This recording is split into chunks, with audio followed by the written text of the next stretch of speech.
we need to try and get through all the comments, it can overrun a little bit. So, yeah, apologies that we are a little bit delayed. As a result, though, we can go straight into the preview and break the show down. So let's go over here and get it lined up. We want this one. So NXT tonight is, I genuinely have only seen a couple of things advertised. I know Ava is going to be talking about the NXT Championship, and I know that Izzi Dame is going to celebrate her North American title win. So we've got those two things coming up, right? So Ava talking about the NXT Championship. I'd imagine that's going to be some sort of tournament that is going to be announced as we try and crown the new champ. There was a lot of chatter last week as to why we didn't put the belt on Leon. I'm okay with them not doing it. I understand that they could have maybe found a better way of going about it, right? But I think they genuinely wanted the belt vacated. I think that is the key point that a lot of people have missed. I saw Brian Alvarez kind of ranting about it. And I really like Brian Alvarez, so certainly no shade. But, you know, I think they wanted the belt vacated. Yes, they could have found a way of putting another person in the match. And they could have had Leon and Ricky against Oba and Ricky win the belt if you didn't want to put it on Leon. Like, they could have found a way of sorting it out and getting someone else in there. But I think the point is that they wanted it vacated because they want some sort of tournament now. They can use this as a way of showing you who is on the roster, because I think there is a feeling around, or certainly a feeling that I sense, that the men's roster is not very good at the moment. And I would kind of agree, but also slightly disagree, because I think that, you know, we've got some talent that is around. You know, if I look at the likes of Ricky Saints, if I look at the likes of Ethan Page, I don't think Joe Hendry has necessarily gone up yet. Tony obviously is around, kind of lurking in the shadows. We know that we've got Josh Briggs, who's obviously got good size to him and had a good feud with Inamura. I think the thing with Briggs is that it still feels like there's something that's missing. But just like when Liv Morgan came back and did her revenge tour with Rhea, and just like when JC won that championship, I would argue that both of them felt like something was missing until it clicked. And I don't know what can make it click for Josh Briggs, but something can make it click for him. And it could be a championship run, right? It could be that he wins the belt, and rather than him chasing after people, you know, people are then starting to chase after him. Rather than him coming down, having to cut promos, saying about how he's going to, you know, go after people and he's the most powerful force in NXT and all this kind of stuff. He's being slept on and all this kind of stuff. You know, he can come out and be the heel that gloats about being the man and have people interrupt him. And that shift in dynamic might be good for him. So I'm not saying that that's definitely going to work. I'm just saying that Liv Morgan had something missing. She found it when she found her purpose. And JC felt like she had something missing, but she found it when she became champion. And I feel the same about Josh Briggs, where it feels like something is missing, but I feel like he can find it as well. So, you know, there's about 4 or 5 people that we've named straight off the bat. There's other talent coming through that I think is quite exciting. Miles Bourne, they've definitely got high hopes for. I actually think Sean Legacy could do something on NXT. Jackson Drake looks like he's coming up. He's been the Evolve champion. He's obviously part of the Vanity Project. They've been pretty fun in Evolve. Obviously, they're not going to trouble the top end of the cards, but I think they'll be good additions to the card. Obviously, they want to get more out of Jasper Troy. Struggling a bit with him at the moment, to be honest. He's a big guy, but he feels like there's just so much work that needs to be done there. I do like Shiloh Hill, though. Again, don't know where we are with him, and we're certainly not talking about the top end of the card, but I do like him, and I do think that there's something to work with there. So I reckon you've got about 4 or 5 people that you can use at the top of the card. And then I think you've got not a bad mid card. I mean, we haven't even spoke about the likes of Lexis King, who, again, I don't think is quite ready for the top end of the cards. Still feels like there's something really missing there, but is an option. And, one thing that we've got plenty of is bodies. I mean, I really like Dion Lennox. I think Dion Lennox is really good. You can always do more with Sean Spears if you want to kind of lean on some experience. We've got Nico Vance, who, we need to do something with. We've got Andre Chase that we need to do something with. There's these people around that you can easily forget about because they're kind of pushed to the sidelines. Well, they can't be there forever. They've got to come out of the shadows. Nico Vance has got to step out of the shadow at some point, and he could be good when he does. And as we said, Andre Chase, what do you do there? I mean, is Andre Chase just going to stay in NXT forever and just be used as a way of bringing in new students? I mean, that's not terrible if that's what we do. I just don't know if that is the plan.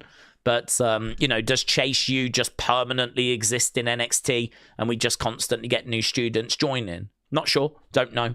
But the point is, I think they wanted that belt vacated because I think they want to showcase the talent that they've got and to give that talent a chance to cut some promos, have some matches, have a purpose, which is maybe being in a tournament and trying to make their way towards getting this vacated championship. So I genuinely, I don't know what she's going to announce.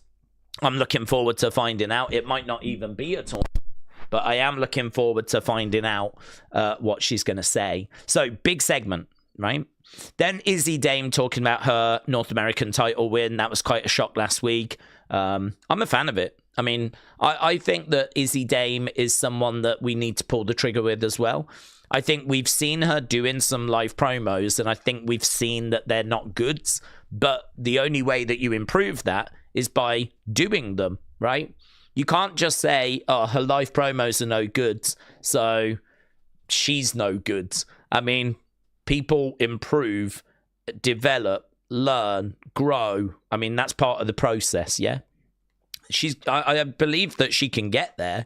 It's just, there's work to be done there. And that's one of the joys with NXT is that you can see these kind of rough edges and you can, try and work on those. I mean, I would imagine being a trainer is very, very rewarding because you sit down with the talent after their matches, after their promos, and you're like, this is what you need to work on. This is where you're going wrong. Let's try this again, And then the next promo, they get a bit better, so on, so on, so on. So that is part of NXT. This is why it's not like a third brand, but it is a third brand. But it can't be seen as Raw and SmackDown because Raw and SmackDown, you're sort of expected to have those skills at a certain level. With NXT, I think we know that not everything is going to be where it quite should be, We're going to see people that, are still kind of working out matches and sequences and, might have to have short matches at first, like Thea Hale did. But, as time goes by and they get better, they can have longer matches. They've got more sequences that they can lean on, that they can improve their moveset, they can improve their selling. And, you can see those improvements, again, just like Thea Hale, who I think has made great strides over the past few years, certainly compared to where she was. And look at Lash Legend. I mean, look at Lash Legend on the main roster now. I mean, she doesn't look out of place. But if you go back and watch early Lash Legend matches, they were not very good at all. They were not very good. They were slow. She didn't seem to, kind of have that flow. She didn't seem comfortable. She didn't seem confident. But she's in a much better place now. So, yeah, I think for me, Izzi is someone we should be investing in. Whether she should have got the mid-card belt or if it's a bit too soon, don't know. But I think there is something in being given the responsibility and then, raising your game to reach that level. So I think her in-ring is fine, 3.5. It's fine. It doesn't blow my mind. I'd like to see improvement there, and I'm sure we will. Promos, I'd say are poor. I'd like to see some improvement there, but she's got a good size to her. She's tall, and I think that she's definitely someone that can get somewhere with a bit more development. So, yeah, we've given her the ball. Let's see how this plays. Lola takes on Kelani. Didn't know that, but that's been brewing for a little while. Jasper Troy is going to defend his speed championship against Tavion, and Tavion is another name, actually. I'm higher on Tavion than I am Jasper Troy. I think Tavion's in-ring, because of his wrestling background, is better than, I enjoy his matches more than his matches. I think he's got more of a presence than Tavion, but Tavion is not bad. He's still got a good size to him. I don't like his gear, though. I don't like that sort of stocking that he wears and that arm sleeve that he wears. I'm not a fan of any of that stuff. But, yeah, I think there is something there with Tavion. I could see him sniffing around a mid-card title. I mean, I suppose in a way he kind of is, but speed championship. And then we got Joe Hendry taking on Dion Lennox in a no DQ match. I think they really want you to be aware of Dion. I think Dion is a breakout star. I mean, he's got a great look, honestly. He looks fantastic.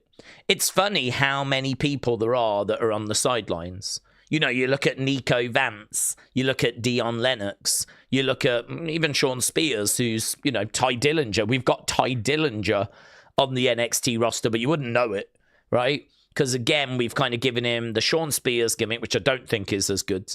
And we've kind of, he's not even really the leader of the Cullen, but he kind of is the leader of the Cullen. I feel like Izzi Dame is the leader of the Cullen. So, he's there, but we're not really doing a great deal with him. So I feel like you've got these people that, you can warm them back up and do some stuff with, I think Dion is a bit of a sleeping giant, actually. I am quite high on him. You could say the same for Saquon. I mean, I think Dark State have got something about them. Not keen on Cutler, right? I don't think he fits, but I think Saquon is a great talker. I think Dion's got a great look, very athletic. I think keep investing in him. You can definitely get somewhere. Saquon is an amazing mouthpiece. Wrestling-wise, okay, but talker, brilliant. Very comfortable, very confident. I like him as the mouthpiece of the group. Dion is the athletic track star, that's just, got like a great look to him. He looks like $1 million. And then you got Cyrus, who's like the big guy, I just think that maybe the presentation for Dark State's not right. I think that a lot of people see him as like a bit of a cringe retribution. I think you could just tweak that and make it work a bit better, but there is definitely something there. There's definitely something there with those guys. And as I said, I think you could bring up Sean Legacy. I think you've got Vanity Project. I think there's some stuff to get excited about. Even though we've lost a chunk of talent, there's still plenty there. So that's our preview anyway for tonight. That is what's on the show for tonight. And really looking forward to getting stuck into a normal episode of NXT in 2026. This show was by far the best of the brands last year, and I don't see any reason why that doesn't continue as we go into 2026. Jared, hello my friends, hope you're well. Says she doesn't know how to work off the crowd's energy. Yeah, Izzi Dame, I completely agree. I agree. I think, again, this for me is learning, isn't it? So we've said before, when you do promo class, you stand in front of the wrestlers and you cut your promo, right? And you talk about whatever it is you want to talk about. And, that is meant to be you speaking publicly, your delivery, how you actually convey the information. If you get lost, I'm sure that there's all kinds of stories that come out of those promo classes. I'm sure there's like dark promos, funny promos, people that just, get lost and sorry, I've screwed that up kind of a thing, I bet everything happens in those promo classes. One thing that I don't know that happens in those promo classes is the wrestlers chanting whilst you're cutting your promo, right? I don't know that they can replicate what it's like to be in front of a wrestling crowd. And so I think for me, whenever I watch Izzi Dame's promos, they look to me like promos that you can go on a stage and deliver and have people sit there and watch you deliver it, right? Like the wrestlers would. But as soon as Jared says, the live crowd start chanting and start bringing some noise and some energy, you know, that's where that promo just looks out of place. All of a sudden now that you are delivering content and a promo basically to an audience that is sitting there being attentive, but you're doing it in front of an audience that is absolutely not just sitting there and being attentive. And you do have to play off that energy. You do have to pause, look around, maybe respond to whatever the chant is, you know, just kind of tell them to shut up. This is your time. Like, there is that degree of ad-libbing, which is a skill in itself.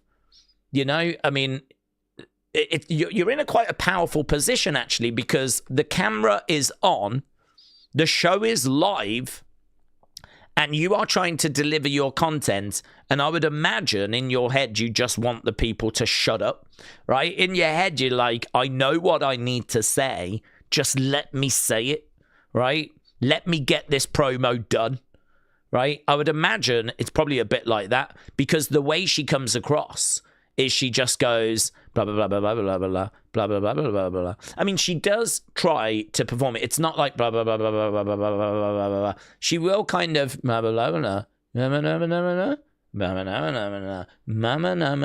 She will kind of put some inflection in, and she will kind of, you know, put a little bit of personality into it. Not much, just a few little things that you can kind of notice her doing, right? But again, it feels like she's performing to an audience that are sat quietly paying attention, rather than a crowd that are like, we want Tatum, chanting something like that. Like, you can't just barrel your way through that. You've got to acknowledge it. You've got to... No, we don't, right? No one wants Tatum. I certainly don't want Tatum. And then go back to your promo again, you know? But she, obviously, that's a skill, isn't it? It's quite... I think it is harder than it seems to have the confidence to be able to do that if you've never done that, you know? You got, I mean, like, I feel like there's a lot of acting and a lot of ad-lib and a lot of improvisation that comes into wrestling. This is why wrestling is such a great art form, because not only is it that you've got to master the in-ring skills and find your voice and find your character, find that presentation, try and connect with the audience. But I mean, there's times where you've got to improvise. There's times where you have to react to the live crowd and listen to what they're saying. I mean, you hear The Rock, you see The Rock do it all the time. When The Rock comes out, you know, he's looking out at the fans, isn't he? I feel like he's looking at the fans and listening to what they're saying about as much as he's talking. And he's taking that moment, you know, and he's like, you know, really there with them.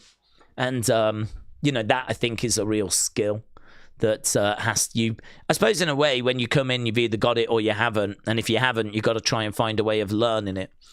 Yeah, honestly, I think I'd love a camera in that flipping performance center.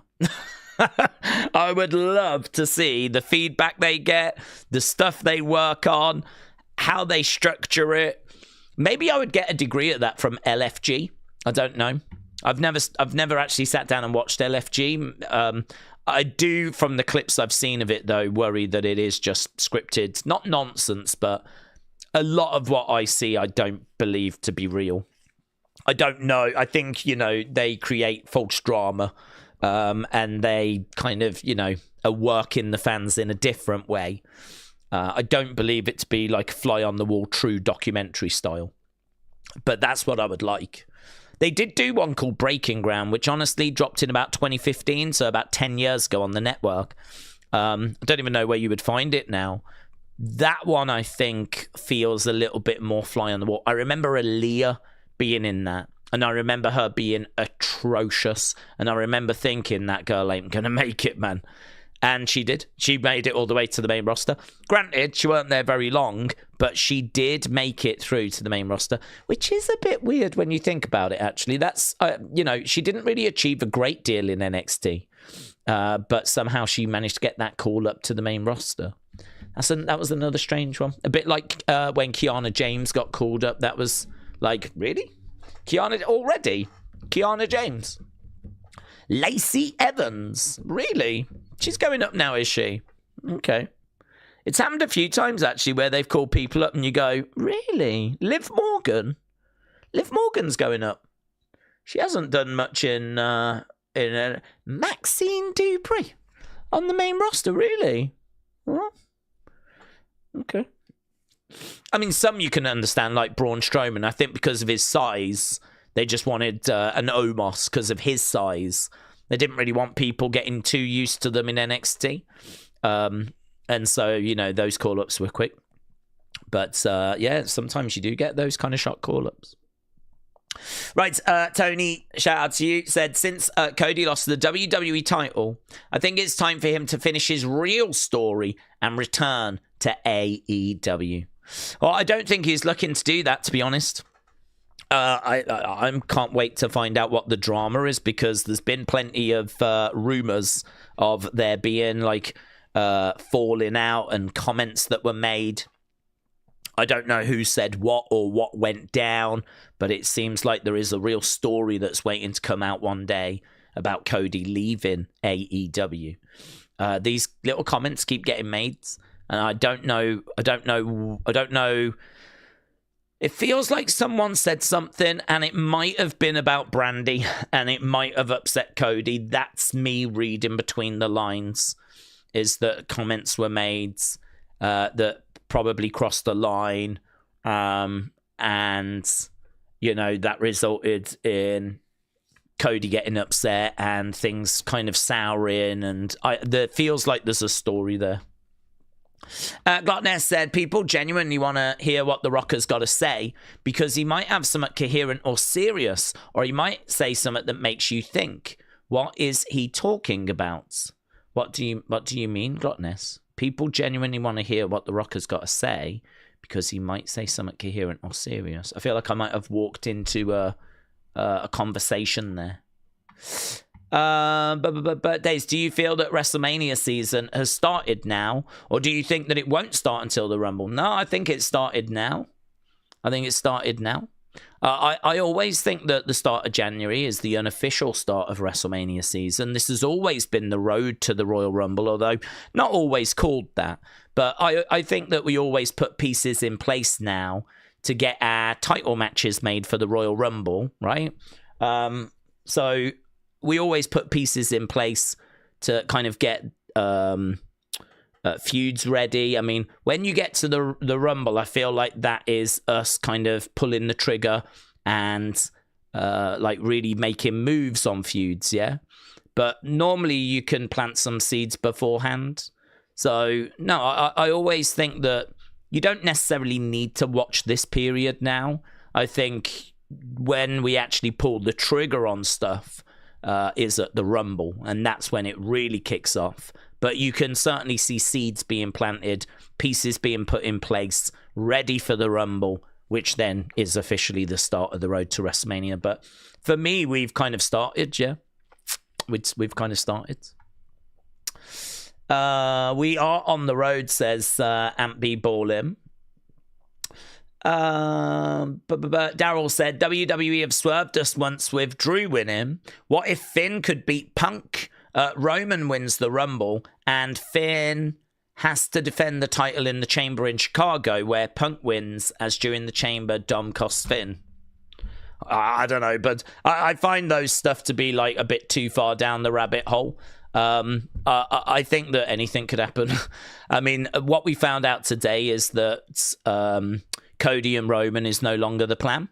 So Cody and Roman is no longer the plan, and so that means that we could absolutely do anything.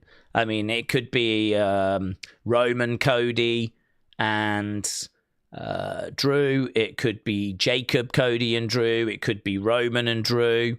But the same could be true for the other championship. I mean, I think the rumor for the other title is Punk Braun.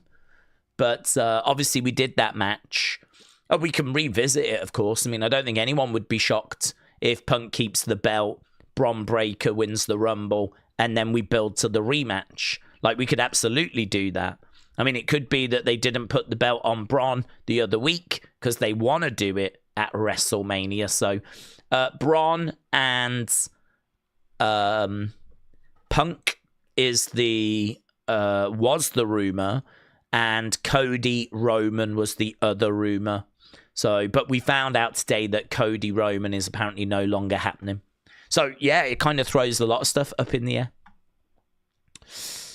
Daze, what do you think Jericho does for Mania? I think he should fight LA Knight if LA Knight doesn't fight for a world title. Well, if Jericho comes in, I think he'd be a face, wouldn't he? Just because of the crowd support. If Jericho comes in, he's been away for 9 years. He's going to get an amazing reaction. So I think if you do the LA Knight match, you're kind of setting up face versus face. And plus, LA Knight is going to come back and he's going to have a problem with the Vision. So for me, I think that you need Jericho going after a heel. He needs to go after a heel. And it needs to be someone that's got a bit of experience. Because Jericho, I don't know when he last wrestled. I can find that out by going to Cage Match. But at his age, I know that there are concerns about his in-ring ability. If you remember back to Goldberg and Undertaker and how disastrous that match was, I mean, those are two of the most experienced wrestlers around. You know, I mean, they've wrestled loads of matches, but because they weren't very active at that point, and because they were getting on in age, that match is an absolute dumpster fire. Like, that match is bad. So Jericho hasn't fought since April. According to this, he only had about 9 matches last year, with the last one being April. So he had a match on the 6th of April, AEW Dynasty. He had a match against Bandido, and that was his final match, and he has not wrestled since. So you've got a Chris Jericho, who is 55, and, you know, I think we can all agree, well past his best, right? So 55 years old, hasn't wrestled since April, and I think that to put him in there with a young talent, that, you put him in there with, I don't know, trying to think of some young talent like this, a heel that he could get a win over, Johnny Gargano. Perhaps Johnny wouldn't be too bad, actually. Johnny's got a bit of experience about him, and he can work, and he is a heel, and that would be a banging match, and it's a match that Jericho hasn't had. I might have stumbled across, actually, not a bad opponent, but I was thinking more Javon Evans, right?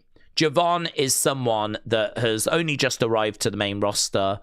He's very good in ring, but I think it's a lot to ask him to lead a match, right? That, to me, would be a mistake. I think you need to put Jericho in there with someone that can carry their end of the bargain and also, be there in case something goes wrong. You need someone that's got experience. And I know Johnny Gargano has not been around on the main roster too long, but he's got a lot of experience. I would trust Johnny to get us through a match with Jericho. Plus, Johnny's on his own now. He's a single star now that Tommaso looks like he's gone. That actually is not bad. Jericho against Johnny Gargano, banging match. I would trust Johnny to be able to get through that match and, be there to make sure Jericho could get through it. I think he would bump. And I think the promo exchanges would be fun. I think they've both got fun personalities. I would actually be okay with that as if we went in that direction. But I would be thinking more along those lines than LA Knight. LA Knight would be good from a in-ring point of view of getting Jericho through the match, he ticks that box. But I don't know about like doing the face versus face thing. Plus, also, I think LA Knight has very much got his sights set on the Vision. Durbanites says, Daze, WWE should bring in Zilla since Ricky cost Zilla. Sign Zilla, let him and Ricky feuds. I don't mind if they bring Zilla in. The Zilla conversation has been around for years. And the only thing I've ever said about Zilla is I didn't think he was ready from a maturity point of view before. You know, there was lots of talk about him no-showing different shows. I know he had a falling out with Booker. I know that he ended up leaving Reality of Wrestling. And then he ended up coming back. And now he's been with them for a little while. Haven't heard any drama in recent years about Zilla. I mean, I'm going back a while now.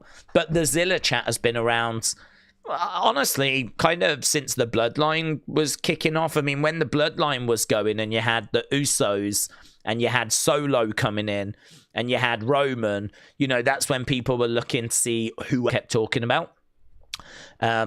But Zilla, the kind of more you looked at Zilla, the more you saw that maybe he wasn't quite there from a maturity level. Jacob found his way in. I think Zilla finds his way in. Is now the right time for that? Has he matured? Is he ready to step into NXT?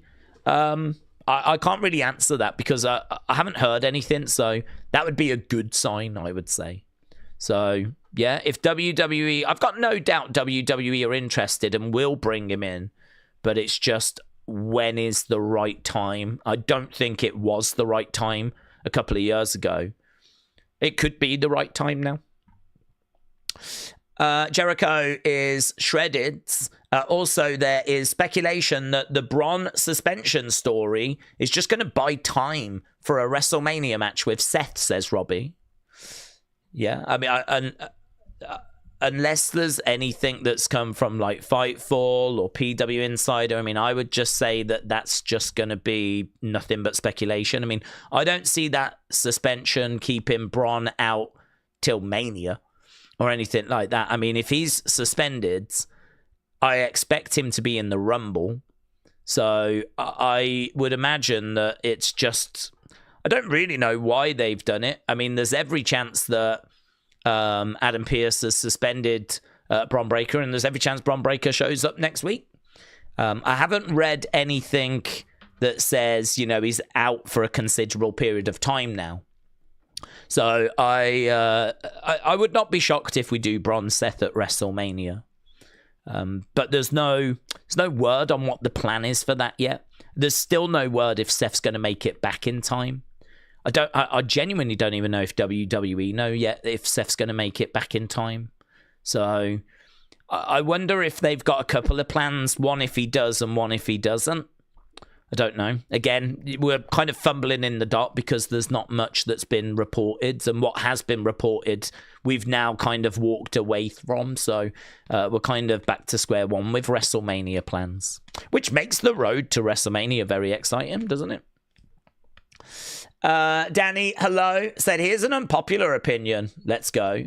As an infrequent AEW observer, I watched Jericho's matches over the past few years. His matches will be poor. He has lost pretty much all of his speed and his agility. I don't think that's unpopular, honestly. I am not expecting Jericho to come in and really deliver anything in ring. I'm not interested in seeing him wrestle that often. I think having him do a match at WrestleMania, have him do a match at SummerSlam, use him at some point, you know, in between, but a much reduced schedule.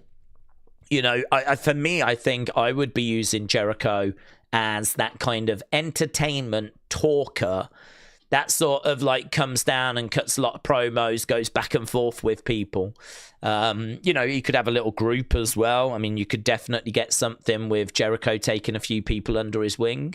And so I would only give him just the occasional match. Maybe have him do some tag stuff or some faction stuff. I mean, actually, Jericho and a few people going up against like the Wyatts could be really interesting. That could be really interesting. I don't know who you would put with him, but yeah, I completely agree. I don't think it's an unpopular opinion. I think it's reality that, you can't have all this chatter about how he's not looking very good and, how his match quality is quite poor now. I don't believe that's just AEW. I mean, I think that's just where he is in his career. He's 55. I mean, you can't really expect a great deal out of him at the age of 55. So I think that, the days of him working like loads of matches. I mean, I might be able to have a little bit of a breakdown as to how many matches he worked. So in 2025, he did 10 matches.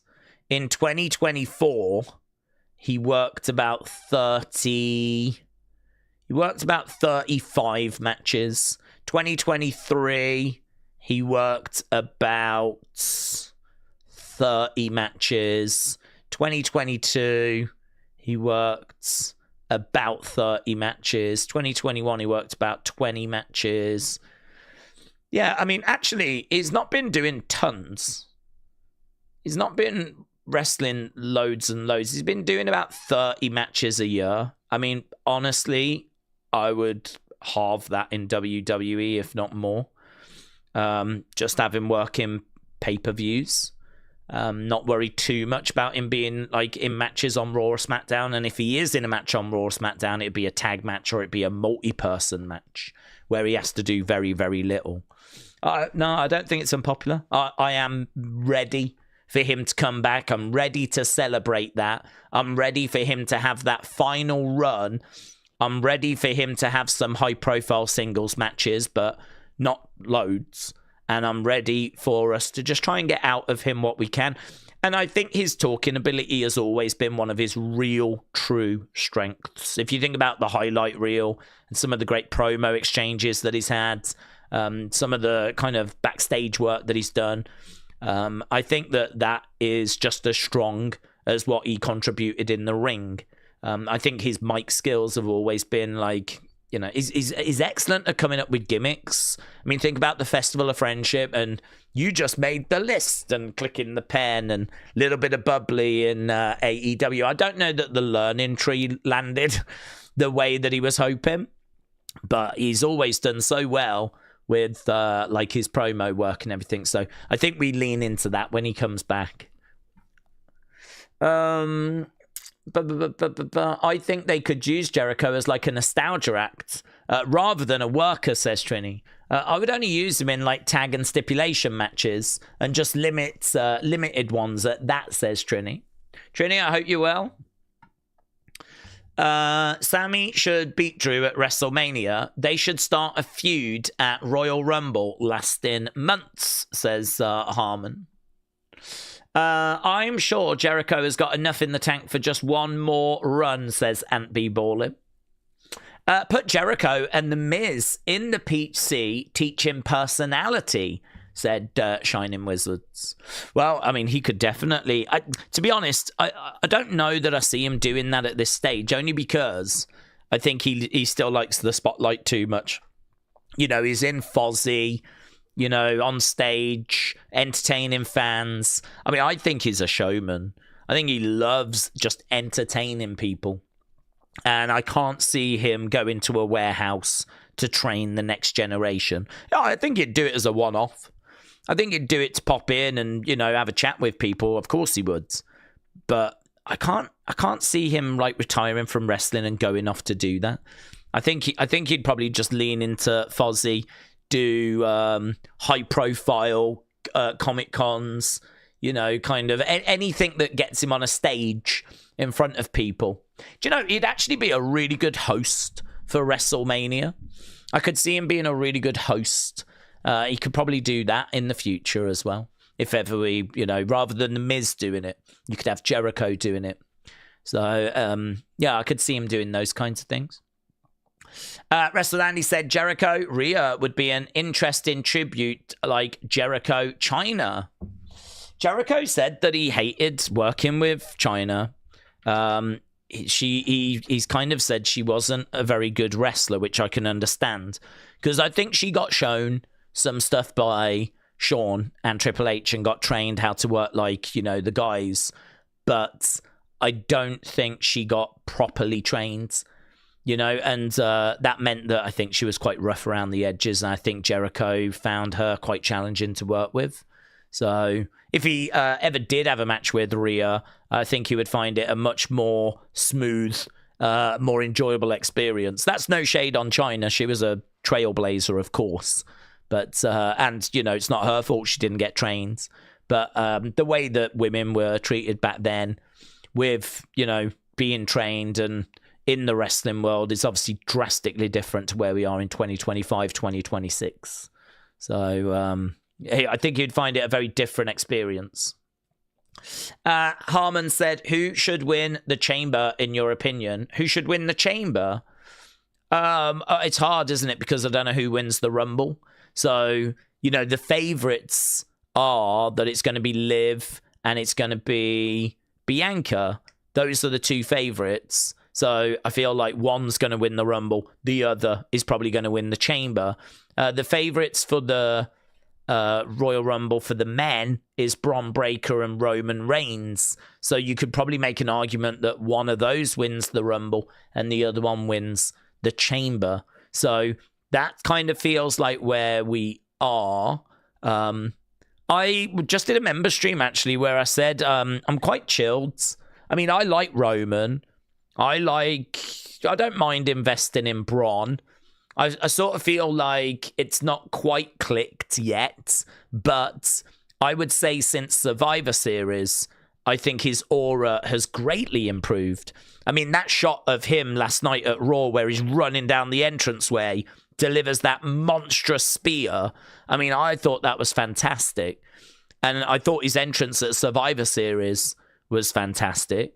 I think they've tried a couple of promos, which has come off really, really well as well. And so I would say, like, you know, there's been some stuff that's been really good for him over the past, like, 6 weeks, where I think we can start to see where we're going. Even when he was, like, screaming at Unhinged, and he was the focus of that segment, you know, we presented him as, you know, the unhinged problem. Oh my God. You know, you've got Logan pleading to Adam Pearce saying he's going to kill you. He is going to kill you.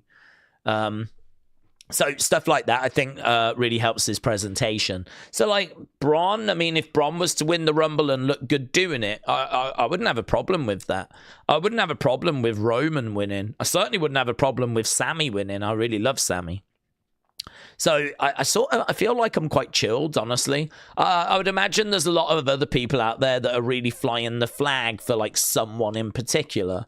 But I think I always take, or by and large, I mean, obviously there's moments that I get frustrated with, but by and large, I think I tend to look at WWE from a much wider lens, rather than, like, just go in super detail and look at, like, you know, I want that person, that's my guy, I want them to win.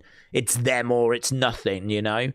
I try to look at it as, like, a wider lens, and I try to look at, you know, the bigger picture, if you will.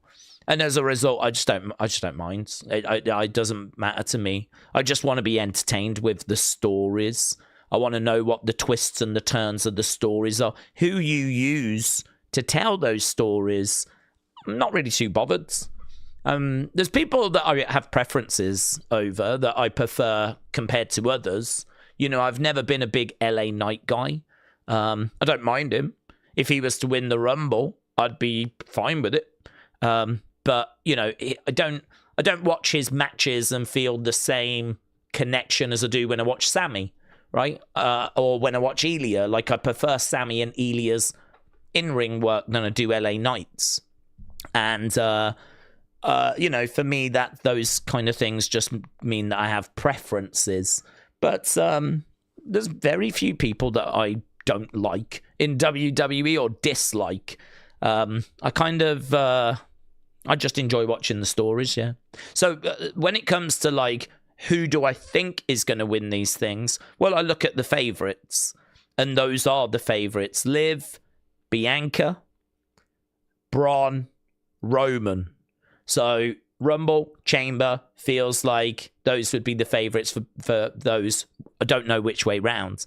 In regards to who do you want, well, I just want it to be a really good build. I just want it to be a really good, I did want Cody when it was like, do you want Cody or do you want The Rock? I wanted Cody to finish his story, and I was quite engaged in that build for WrestleMania 40. But like right now, I don't really mind who leaves WrestleMania as WWE champion. I don't mind if it's Roman. I don't mind if it's Cody. I don't mind if it's Drew. I don't mind, I don't really mind. But again, there's probably preferences. There's people that I would take over others. But yeah, I'm not very good when it comes to like, who do you want? Because I'm more invested in the story. I'm more invested in what's the story they're telling rather than who they're using, Daze, what show is the true flagship? Is it Raw or SmackDown? I think it's Raw. It's always been Raw, but Raw is on Netflix. And, it's hard to argue, isn't it? I mean, they're paying more for Raw than USA Network are paying for SmackDown. And I feel like even though SmackDown might be 3 hours, it might be a little bit longer than Raw. I feel like Raw being on Netflix is the flagship. Could we see Jericho Logan at Mania, said Word Live Cena? Live performances from the band Fozzy.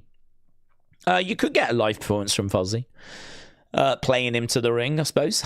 I don't need that personally, because it would probably be Judas. And I have heard that enough. Could he face Logan? He could. I think they would just need to make a call as to whether Logan is good enough in the ring to be able to have that match. Logan, when he was first starting, needed to be carried in matches. Understandably so, because he, had no experience. So this is why it was a bit frustrating when people were saying how good Logan was. The truth was he was just being carried in his matches, and then he was performing a few spots. So, he would do a leapfrog to the outside, which, I'm fairly confident most of you could do as well, right? You might be a bit nervous about doing it. You might not fancy doing it. But, could you climb up to the top turnbuckle, to the top of the ring post, and then leap off and frog splash to the commentary table? I feel like you, with some practice and, a few little tips at the PC and a few tryouts, I feel like you could, right? I feel like I could. I'm not bragging. I genuinely think I could.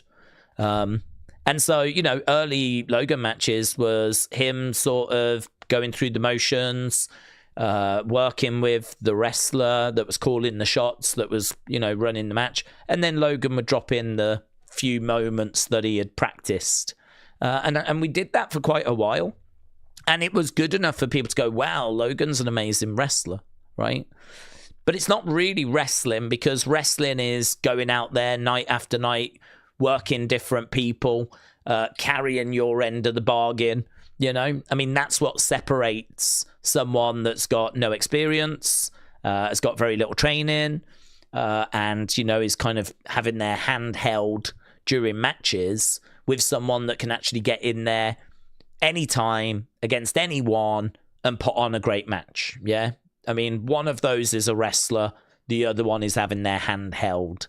And for me, like, Logan was in that situation for quite a while. I don't know where we are right now. Obviously, he has now signed a full-time contract. He's obviously got he's built up some spots that he can always go to, because, he's had a fair few matches now, Logan, actually. Over the years, he's been doing this quite a while now. He goes back to 2022. So 3, 8, 15. He's had about 30 matches. It's still not loads, is it? But, they are high-profile PLE matches against top-tier talent. And each one of those he will have had, a lot of training for. And I don't doubt that he's like training all the time, going to the PC center. So, you know, we're talking about someone now that's been doing this for 4 years this year. So he's been doing, which is potentially longer than Tiffany Stratton's been doing it, actually. Tiffany's been doing it about the same amount of time. Obviously, she's had considerably more matches. But so, you know, we're at a point now where Logan, to me, is getting dangerous in the sense of he's full-time. He's been doing this a number of years. He's had high-profile matches. He's got experience. He, I think, is going to have the basics down by this point, right? And he's got some spots that he can always go to, like that frog splash to the outsides, you know, a few other little bits and bobs that he does. He's got his finishing move. I mean, he did that move, was it SummerSlam, where he ran over to the ropes, leaped up, then did like a backflip off the top rope. I mean, his athleticism, you cannot criticize him for. You know, agility, athleticism, explosiveness. You know, he has got some really, really impressive skills that he is bringing. You can't take that away from him. So, and I never have. I mean, I would never say that he doesn't possess those. The only thing I've ever pushed back with Logan is when people say he's an amazing wrestler. I think that's really disrespectful to other wrestlers, because what he's been doing is not the same as what they do. You know, they don't have their hand held during matches. They don't have the other person lead them through just so they have to do a couple of spots. And so for me, like, it's hard to compare. But Logan's at a point now where he's a couple of years in, he's got experience, he's been training a lot. Is he at the point where he could carry his end of the bargain in a match and actually, you know, be there to help Jericho if things start going off tracks? Could Logan get it back on tracks? I genuinely don't know. That would be one of those where you'd probably have to be working with him to know where he's at and know what his limitations are, know what he is struggling with, know what you know, where his confidence is at, put him in there with a few different people and see how he does. So unless you was working with him, I genuinely don't know. That would have been my concern, would have been, I don't think he can do it. I don't think he can go in there with Jericho and carry Jericho through a match. One thing that Logan, to me, has not been to this point is a ring general. You know, and that's what the ring general is. That's where that term comes from. It's someone that leads the dance. It's someone that carries the match, basically. You are the person dictating the match. And that's what Gunther calls himself. That's what he prides himself on. That's not what Logan has been. But it could be what Logan is becoming. He could, at this stage now, a good few years in, be moving into that. So hard one to answer, to be honest. Logan would not be my first name that I would think of for that reason. But I don't doubt that at some point Logan and Jericho will cross paths. So I think it will happen at some point. Whether it happens as early as like this WrestleMania, I'm really not sure. But it does tick the heel box, though. You know, Logan is a heel, and so it does tick that box. They've got a bunch of WWE ID talent in the pipeline. Some are showing up in Evolve. Some are being selected for LFG, and some are going to get added to NXT, says Edwards. Phantom6715, shout out to you, my friends. Sean said, Daze, I think it's way too early, but what if the Vision get title matches at WrestleMania and the closing image is like all the members with the titles? You could do it.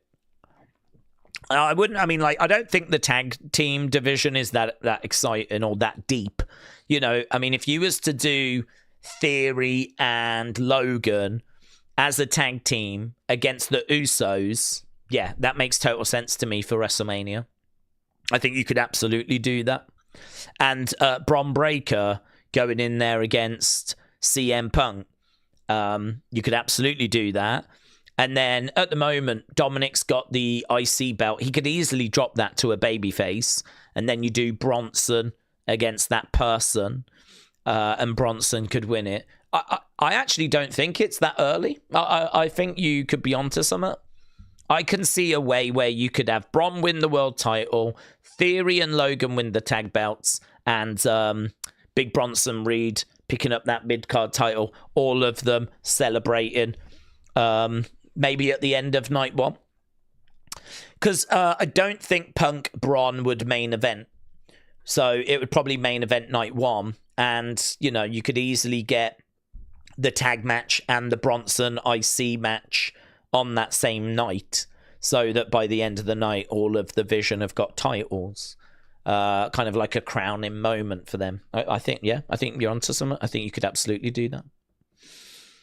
Aaron said, Daze, are you going to keep an eye on Impact on Thursday? It's live, and it's the debut on AMC. AJ Styles is on. Maybe Jericho could show up, as he does want to go there for a run. I don't think they would have Jericho rock up on Thursday, just because a lot of people are wondering where Jericho is going to be going. So I would be shocked if they had him arrive on Thursday. I know it's a big deal for TNA, but I would think keeping Jericho back for the Rumble is more important. If he's coming into WWE, I've got to think that, you know, his return at the Rumble is, you know, the most important thing, more important than TNA's AMC debut. Yeah, we do have AJ Styles on that show. I'll keep an eye. I don't have any plans to stream it, but I will keep an eye on, you know, what goes down. There's every chance that AJ Styles announces that he's going to have a match at like a forthcoming TNA PLE. I hope he does, actually. I think a lot of us, if not all of us, would like to see him have one more match in TNA. Some people think his final match should be in TNA. I don't know if that's what he wants, but I know he does want at least one more match in TNA, and I just think it'd be really petty. I don't see the point in not allowing it. I would really question that. There's been a lot of talk about, does this relationship with TNA work? And we've had, like, you know, some good conversations about it. And for me, I think it works for both sides. And I think that I would struggle to defend AJ Styles not being allowed to have a match in TNA. I don't know how I would defend that. Not that I would feel the need to, but sometimes when people are kind of criticizing WWE online, I can sort of see why things have happened, and I can sort of understand why they did something, right? So sometimes it's like, yeah, no, I'd get your point, but is it because of this? Is this why they did it, right? Yeah, a little bit like, you know, I saw people moaning about why didn't Oba drop the title before he left NXT. You know, even if you don't want to drop it to Leon Slater, you could have put someone else in the match. And my reaction to that as I was watching, you know, Brian Alvarez say that was, yeah, but what if they wanted it vacated? What if that was the plan? Because they want to use this as a way of showcasing a load of people. You know, that yes, they could have put someone else in that match and they could have put the belt onto that person. They could have had Ricky pin Leon and won the belt. That way, Oba loses the title, but he didn't really lose the match. Yeah, you absolutely could have done that.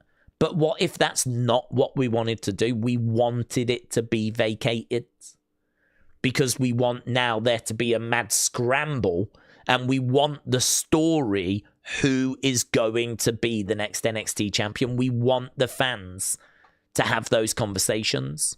So sometimes you can look at it and go, I understand the criticism, but I also understand why they've done it. If we don't let AJ have a match in TNA, I don't know why they won't have allowed that. That doesn't make any sense to me. I mean, you could make an argument that, oh, they might be a bit worried about injury, but I mean, we never worry about that.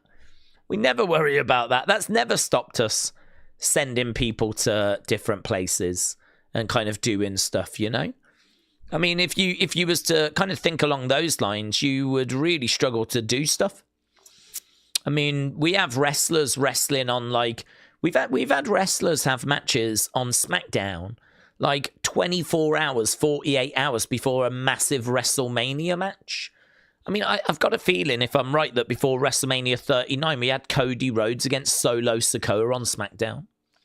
What if Cody got an injury in that match and then he's out of WrestleMania? I mean, you could find countless examples where that excuse would prevent you from doing something, but it never did. So that one would be a bit weak for me. That would not fly. That would not work. So yeah, I was disappointed actually when he was on the show before and he didn't announce he was having a match. Instead, he was just going off on Leon about how he's the future, he's an amazing talent, all this kind of stuff. And it was great for Leon. I mean, it really put Leon over. Leon had just put himself over anyway with an amazing performance. But having AJ come out and swoon over you was great. But he's back now. I mean, is he just going to swoon over someone else? Is he just going to reminisce about the old days? Or are we going to allow him to have a match? So I really, really hope they do that. I've got to think TNA have been pushing for it. I've got to think AJ's been pushing for it. Triple H, in my mind, is going to allow it. I think Nick Khan would go with whatever Triple H wanted to do. I can't see Nick Khan particularly having an issue with it. I don't know who would stand in the way of it, honestly. I don't know who would stop it. I don't know who would prevent it from happening. So will I keep an eye? I don't have any plans to stream it, but I will keep an eye on it for unseen purposes and just to be aware of what's happening. But I got to tell you, I will be disappointed if there is no sort of announcement made for a match. I'll just have to hope that one is coming further down the line, because I think if people are like, oh, WWE are stopping him from having a match, he wants the match, TNA want him to have a match, WWE aren't letting it, there ain't nothing I can say in response to that. It's like, yeah, it does seem that way, and I don't really know why. I mean, he's not like Roman Reigns. He's not this attraction that is so big that you have to keep him protected and only use him on PLEs or something, you know? Like, Roman is like, people tune in to watch Roman matches. We don't get that many. I could understand them not wanting to give one to TNA, you know? But that's not AJ. AJ had a match the other day. He had it against Gunther. He's been in a tag team, just having matches in, like, you know, the tag division, and I don't know, it would be weird if we didn't allow it, so hope that's what I would be looking for. Big Time said, I think Zayda Steele might have jumped the shark by not renewing her ID contract. Vanity Project got promoted in NXT. Patience is key, and right now she's getting jobbed out in Ring of Honor. Well, I can't speak for her. I mean, she made the decision that she felt was right for her. We don't know what was said to her by AEW. I mean, if AEW got in touch with her when she was in Evolve and said, look, we would love to bring you in. We know you're on a contract ID at the moment, but, you know, once that expires, we see a bright future for you. We want to bring you to the main roster. We're going to start you off in Ring of Honor. You know, it could be there's a long-term strategy. It's just, you know, 6 months you're in Ring of Honor. But we will look to move you up to, you know, Dynamite and get working with you. Like, you know, we see you as being someone that can really contribute to AEW in the long term. You know, that might be something that's more exciting for her than WWE. That we're like, okay, we've got you in the Vanity Project and, you know, we'll look to move you to NXT. We don't have any plans necessarily in place for you, but we'll get you to NXT next year. You know, if the one company is saying that, but the other company's got a bit more lined up in the future, feels like they're more engaged in her, feels like, you know, she's got more like there's more buzz, there's more excitement, like they're more into her as a performer. Yeah, I mean, you got a decision to make, haven't you? So, without knowing the details of that, I honestly couldn't say if she was right or if she was wrong. She had a decision to make. I mean, I know the decision I would make, and that would be to stay with NXT. But, you know, I'd be coming from a perspective of being a lifelong WWE fan. There's some people out there that aren't, that just, they don't have that kind of connection with WWE. They just love wrestling. And, you know, she, you know, might be quite happy going to AEW, earning money, getting on Dynamite. And, you know, if it all works out, that WWE door won't close, will it? I mean, if she goes to AEW, does well for over the next 5 years, I mean, in 5 years' time, she's going to be like, what, 24, 25? I mean, she's young, isn't she? She's like 19 or something. I mean, even if she goes to AEW for 10 years and she's like 30 with loads of experience, if she decides I'm done here, I've done everything I can, you know, she can then go to WWE. So I don't know, man. I don't know if she made the right decision, the wrong decision. I don't know that that's going to show itself for quite a long time. So we'll have to wait and see. But I think what was most interesting was the fact that she was on Evolve and she was in a ID contract and the AEW managed to come in and get her. You would think once people were in the system, the WWE system, that they would have been brainwashed, you know. Oh, we see such good things for you in the future. This is where you need to be, you know. We've signed you to this deal because we believe that you're someone worth investing in. I mean, you would think that they would really be working with them and really selling them the dream so that if AEW came along, they couldn't take them away. So for me, the most interesting thing about that was that she was under a deal, an ID deal, and AEW came in and got her. Benight said, if WWE don't sign Zilla, it'll be a loss because he is a bright talent. I think he could do much in NXT with feuds, and they could use him in NXT, in WWE. Maybe. I'm not bothered, honestly. I mean, I think we've got so much talent in WWE that he is someone that could do something, but equally, is he more exciting than Jacob? I mean, we've already got Jacob. Is he more exciting than Obafemi? I know that he's another member of the Anoa'i family, but we've got so many members of the Anoa'i family that, you know, having another one is like not anything that special. The Zilla conversation is a tough one for me because for years, we've had people talking about Zilla. I think WWE are very aware of him. That's what I would say. They know. I mean, he's in Reality of Wrestling, which is Booker T's promotion. And Booker T is the commentator for NXT. And actually, I think, wasn't it Roxanne that came through Reality of Wrestling as well? And there's someone else that's just signed because I think Reality of Wrestling are WWEID affiliated. So they are an official kind of developmental training school, connection, partner, whatever word you want to use for WWE. So WWE are more than aware of Zilla and have been for years and years and years. I actually think it's quite telling that they have not brought him in up to this point. That should really tell you that WWE feel that something isn't quite right or wasn't quite right. Because WWE would not hesitate in bringing him in if he was ready and if they were interested. And I promise you they are aware of him. So I think with Zilla is that, you know, without being disrespectful, I think he needs WWE way more than WWE need him.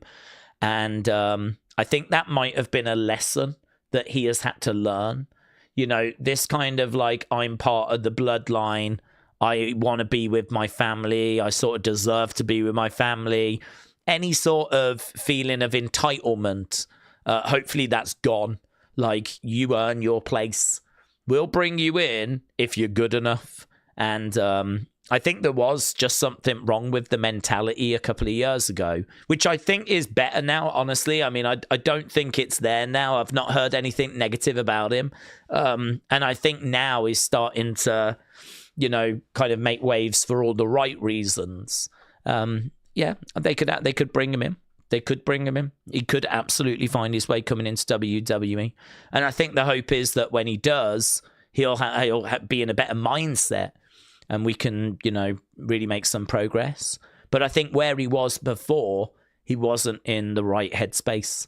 So I don't know. I'm quite chilled about him, honestly. I sort of feel like he needs WWE more than WWE need him. And I think that there's been a bit of growing and a bit of development that's needed to be done. And WWE are just so blessed as well with just so much talent. There's like 100 and some odd people signed to the Performance Center. I mean, WWE are getting the best indie talent. They're getting the best from Next in Line. They're, getting the best from TNA, or trying to. They're trying to get the best in from AAA. They're doing tryouts.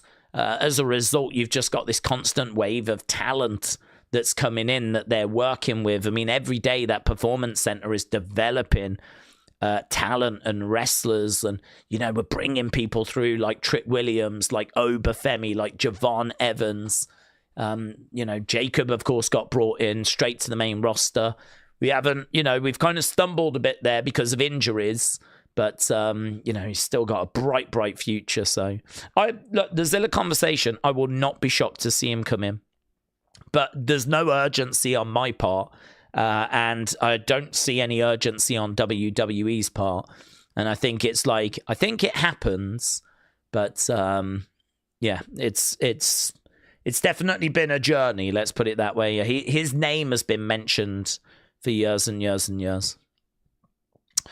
Long Beach said Lance is better than Zilla in every aspect of wrestling. Well, I actually don't know. I mean, I don't watch the indies, as I said. I believe Zilla. I've seen Zilla. I mean, I've seen some clips of Zilla. So, I mean, I believe he's got a nice size to him and a nice presence.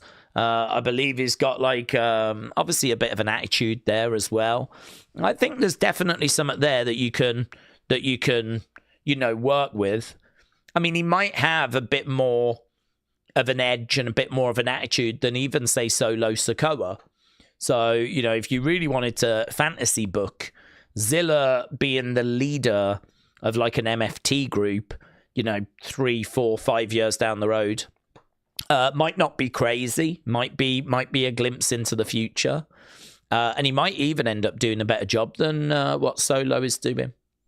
So I feel like there's something there. It's a perfectly acceptable name to be throwing out there. It's a perfectly acceptable name to be like, I think we need to get this guy, like we can bring him in, whatever.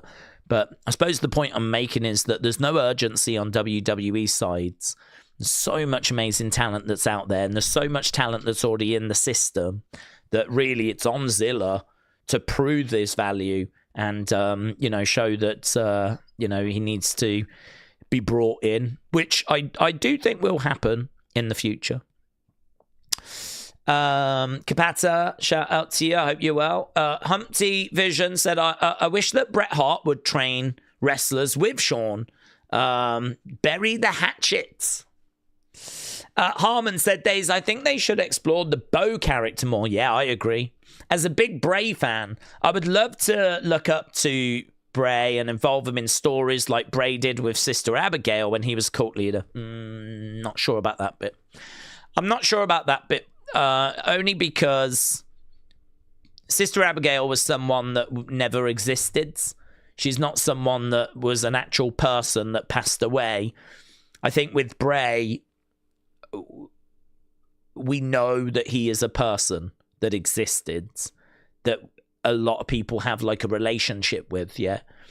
Not a relationship as in like they went and hung out, but like if you look at when Bray passed away and the heartbreak that was out there, I think there's a lot of people that were quite lost, that wrestling is like a form of escape, yeah?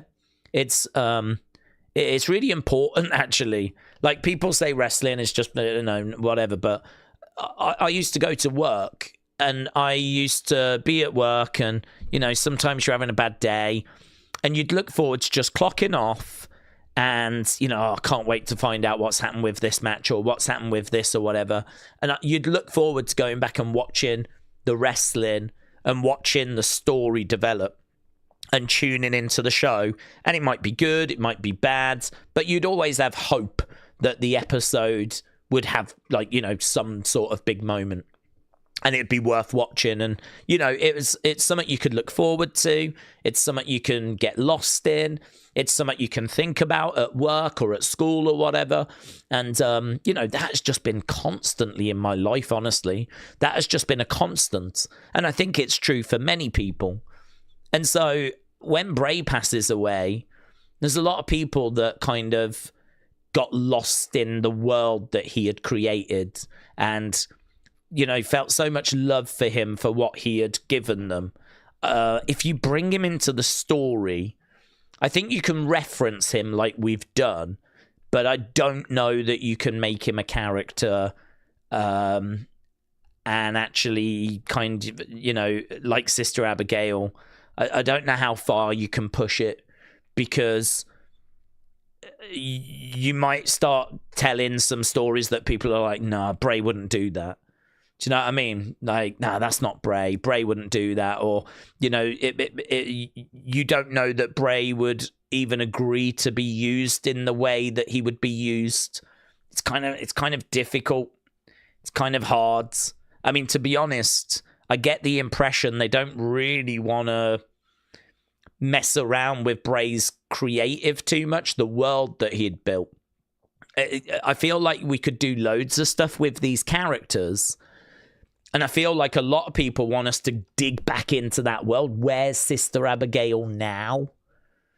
You know, it would be great if we could, like, get some answers to some of the questions that people had about, you know, that world. But in order to do that, you're going to have to make some decisions that are not Bray decisions.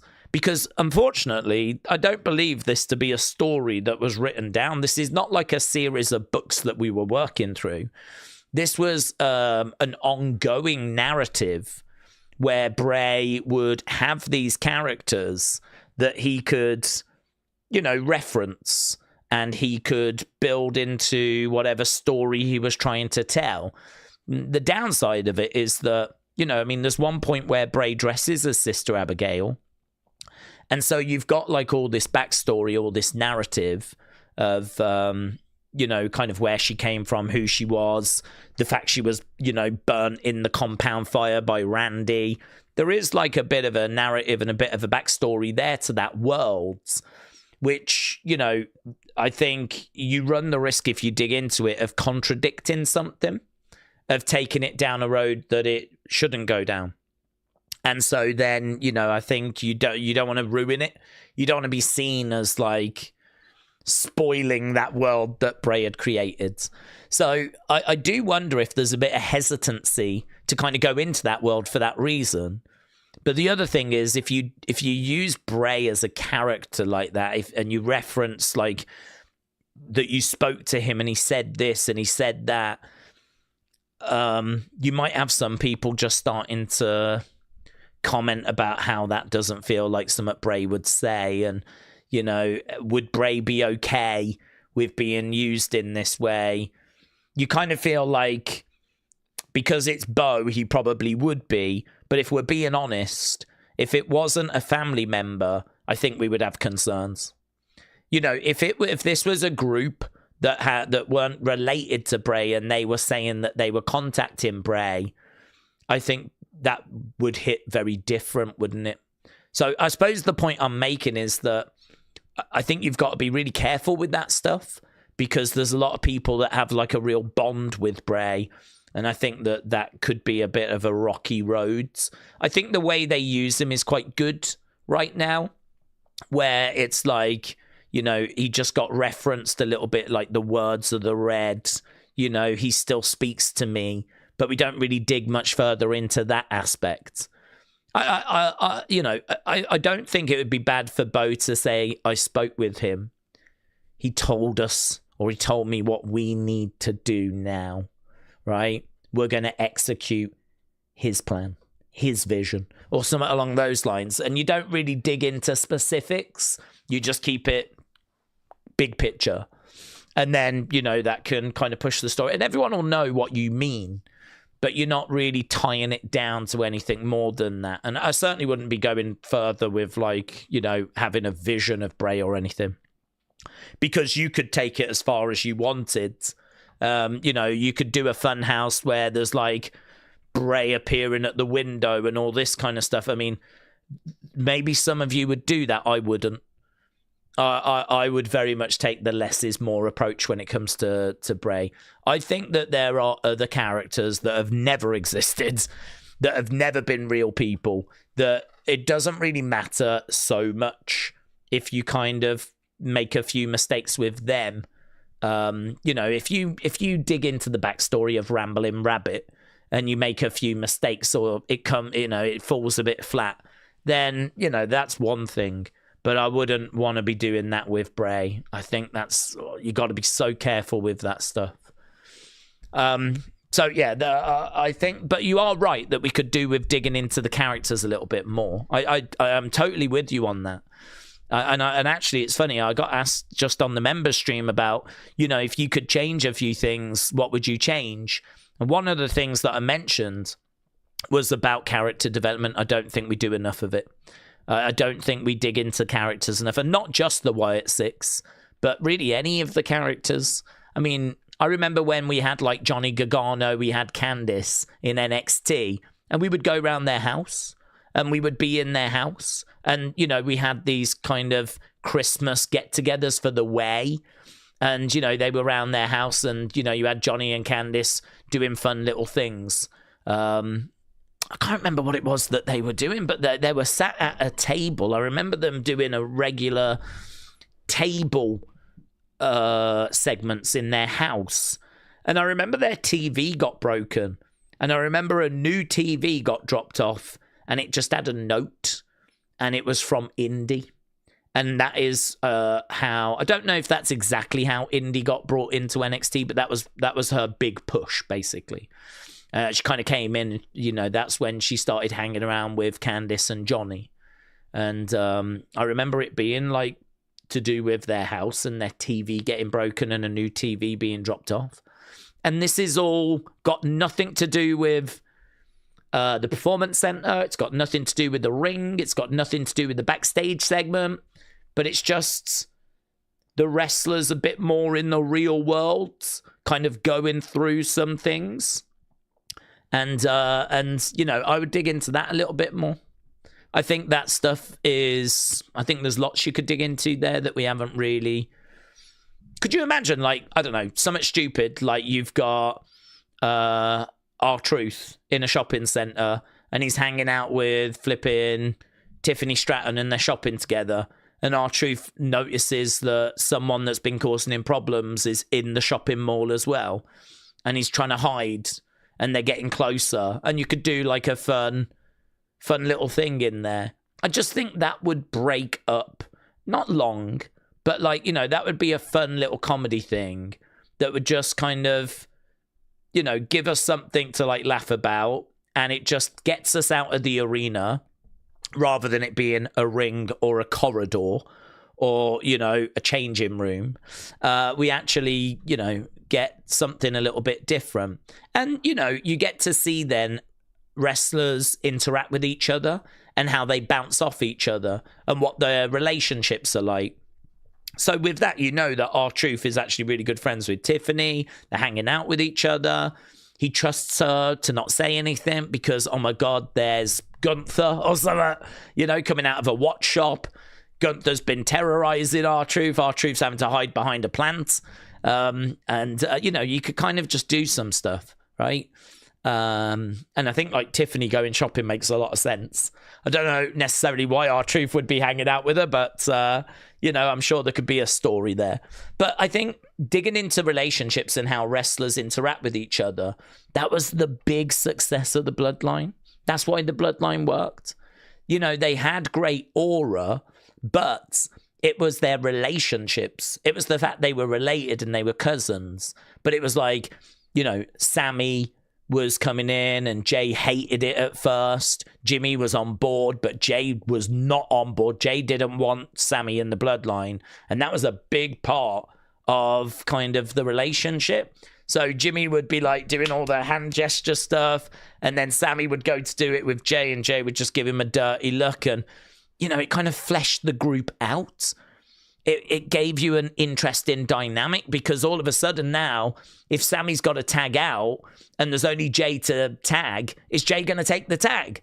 He can't stand Sammy. So all of a sudden the matches become more interesting because, well, there's more going on that we know about. So, and the backstage segments become more fun because you got all these dirty looks and you know what they mean. And you know, you can see Jay getting more wound up and he's going to crash out at some point. But when's that going to happen? And so you're tuning in, like, and then people are like, man, he can't stand him. You can't, and all of a sudden, out of nothing, you see how it like bleeds into all these other areas. Like, it's not just fleshing the characters out because, well, it's nice to have well-rounded characters, but it bleeds into the matches, and it bleeds into backstage segments, and it bleeds into online chatter. You know, people these days are looking at every look, every comment. Nothing gets past people. So, you know, all these little subtle things now are magnified because they get shared online. So every look and every comment and every little thing gets like super analyzed. So I feel like now is really a great time with, you know, where we are with social media and all of that stuff to really be like, you know, giving people like, you know, stuff to talk about, even if it's not massive stuff. Just, you know, little bits that are dropped throughout the show, which I think they are trying to do, but I do think there's more that can be done. And certainly to bring it back around, there's certainly more that can be done with the Wyatt Six. Sean said if Jay turned heel, we need the moment when Roman apologizes to Jay because he's never apologized. Big Time said, how is Carmen Petrovich and Nikita Lyons? How does they go from NXT to Evolve? And now you've got indie talent graduating from Evolve. They're still doing the same shtick that wasn't working in NXT. Yeah, well, I mean, again, you don't quite know what they've been told. So, you are correct. But the one thing I'm going to say is the machine is so big and there's so many people to look after, right? That what is it they're told? So are they told it's not quite working? Let's go to get you to Evolve and let's see if we can, you know, find something that is going to connect. And then no one is speaking to them about like repackaging, right? I mean, I do think if that is what's been said, then obviously they have to take responsibility. But it could be that they are coming up with ideas and none of them are landing. I mean, take Carrion, right? Carrion is someone that obviously wants to be in WWE. Carrion is someone that's great promo. Carrion is someone that's got support. And Carrion is someone that apparently has gone up to people backstage, according to him, and has said, what do I need to do? What is it? Why? How do I get more TV time? You know, you would look at Carrion and you would say, how is it that this guy isn't going up to people backstage and trying to work out what's wrong? But then you hear him on like Ariel Hawani, or you hear him speaking, and he tells you that he did do those things and he was told everything was fine. And, you know, he could tell that it wasn't, but that's what he was being told. And so then you start to question, like, what's really going on? What is that about? I mean, is it that they've already decided that Wendy Chu, Nikita Lyons is just not, you know, needed, right? Maybe that decision has already been made. So rather than wasting time for coming up with new gimmicks, what they're going to do is they're going to allow them to see their contracts out, right? Because they feel they can use them in Evolve. We'll use them in Evolve, and we'll, you know, because they got a little bit of name power, right? Nikita Lyons, Carmen Petrovich, that, you know, we've used them a little bit on NXT. So, you know, if someone does tune into Evolve, they might be aware of those girls. So we'll use them in Evolve, and we will just, you know, get, you know, whatever we can out of them for a couple of months. Contracts are up in February. And so, you know, that'll be good for them because it gets them through to February. It's good for us because it gets, you know, some names-ish onto Evolve. Certainly it gives some experience to Evolve so that, you know, your Callie Armstrongs, your Carly Brights, your Zeta Steels can, like, work with these girls. Yeah, these are girls that have had NXT matches. So it could be that you've got Nikita going, how about I do this? How about I do that?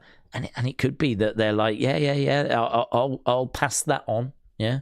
But the truth is, they're dead in the water. The truth is, the decision has been made.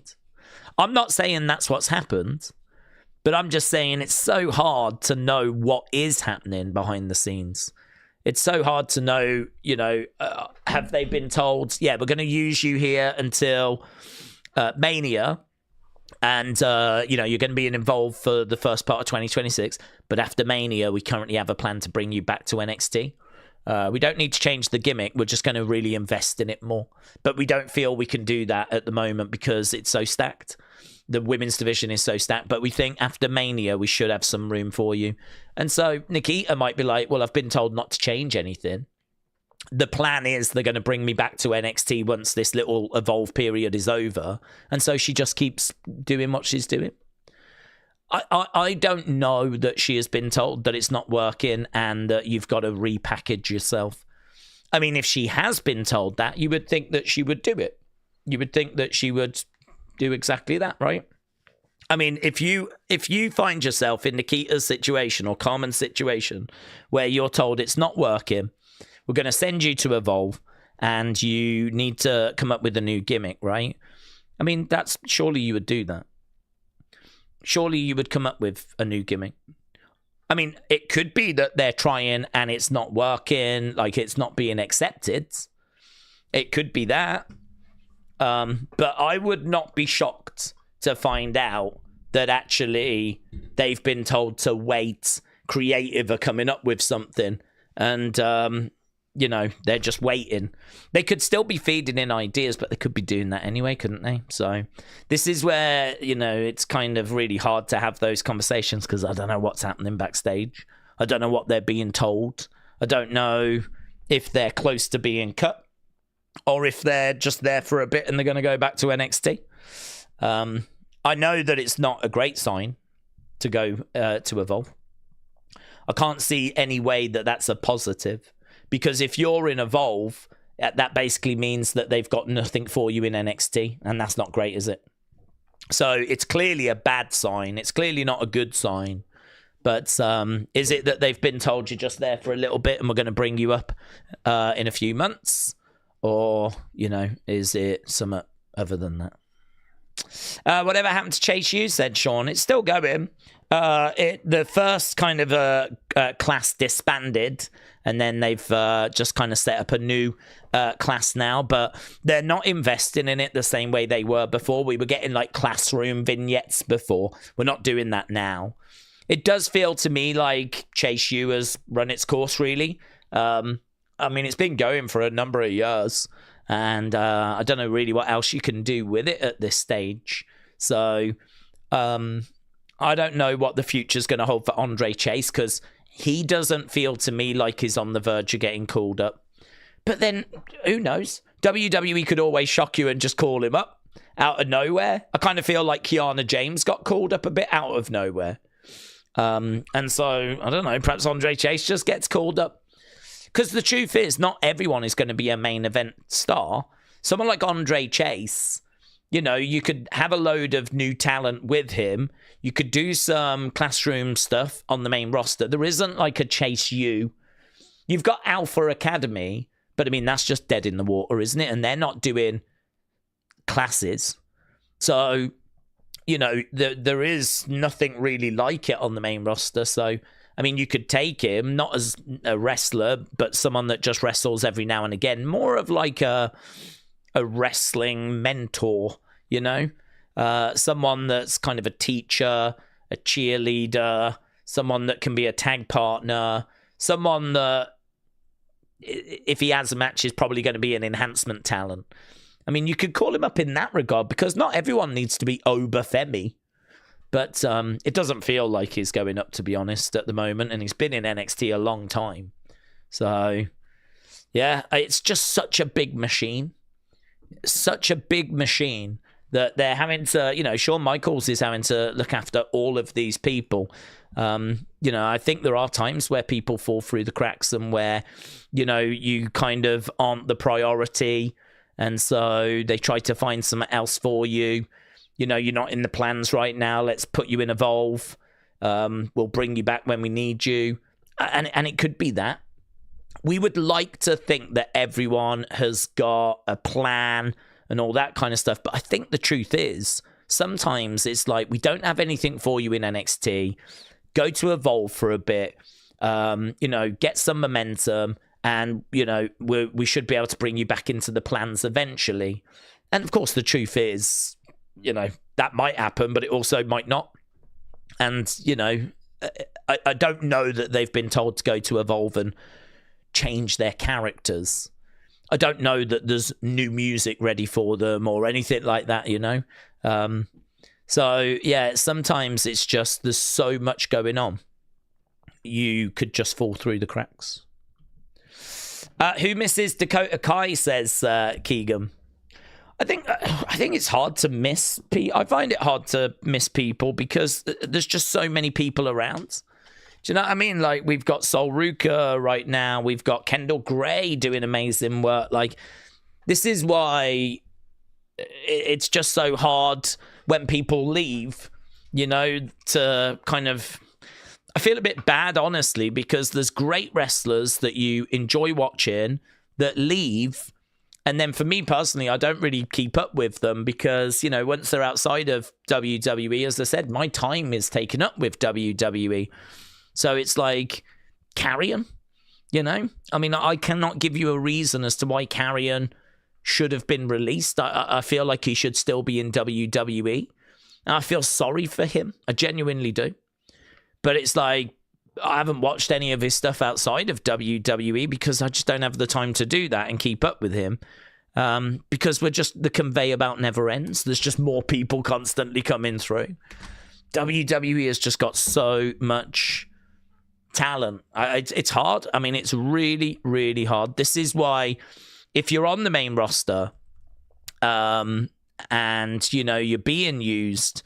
Like, you are really one of the lucky ones.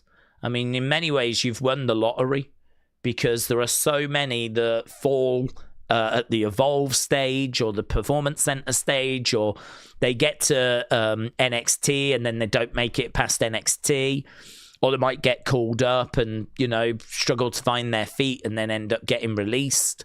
I mean, we kind of lose people all throughout at every point in the chain. So, I mean, if you're someone that can make it all the way to the main roster and get regular TV, I mean, you've done really, really well. Really, really well. And even then, you might end up like Pete Dunne and Tyler Bate, where you've made it through the system, you've made it to the main roster, you're getting TV time, but unfortunately, you've got to be Ryo and Bravo. And that might not be what your dream was, you know? Unfortunately, you've got to be the Red Rooster. You've got to be Bastion Booger. So even if you do that, you might end up with a gimmick that you flipping hate. Right, we got 8 minutes to go. We will be underway in 8 minutes. Joe Hendry looks to settle the score with Dark State in a no DQ match with Dion Lennox, and Jasper Troy defends the Speed Championship. So all of these things coming up very, very soon. Very, very soon. Right, let's try and speed run actually for the next 7-8 minutes.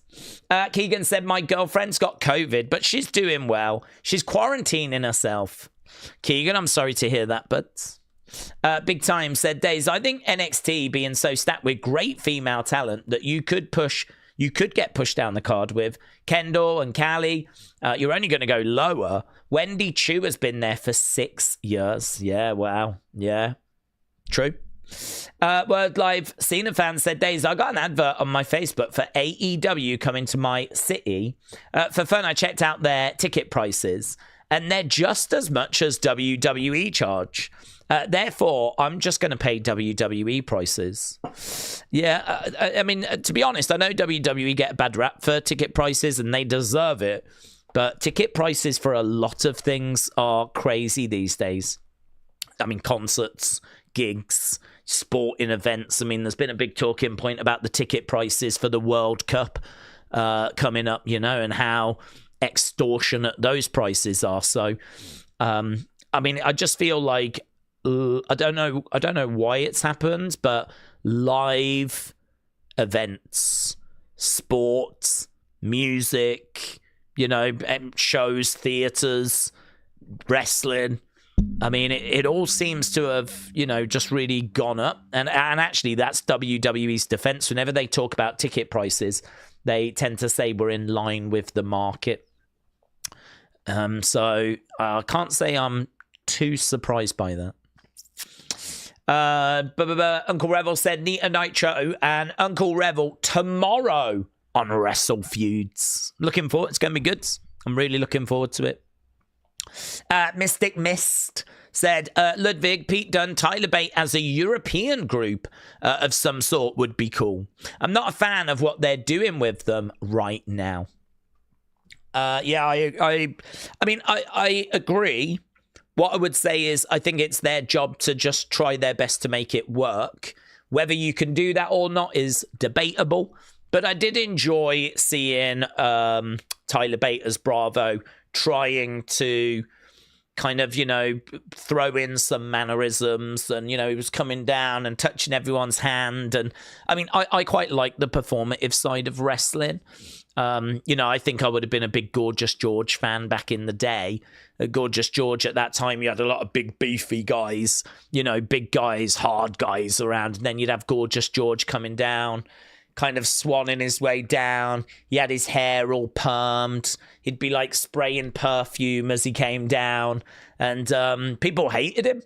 He was this big heel because he was this kind of very self-centered, kind of a bit feminine as well. He had like pins in his hair and he had his hair permed and he was spraying perfume and, he was wearing these like amazing robes. And, back then wrestling was like hard men beating each other up, grappling away with each other. And here comes Gorgeous George. But I mean, I think I would have been a really big Gorgeous George fan because of the performative aspect of it.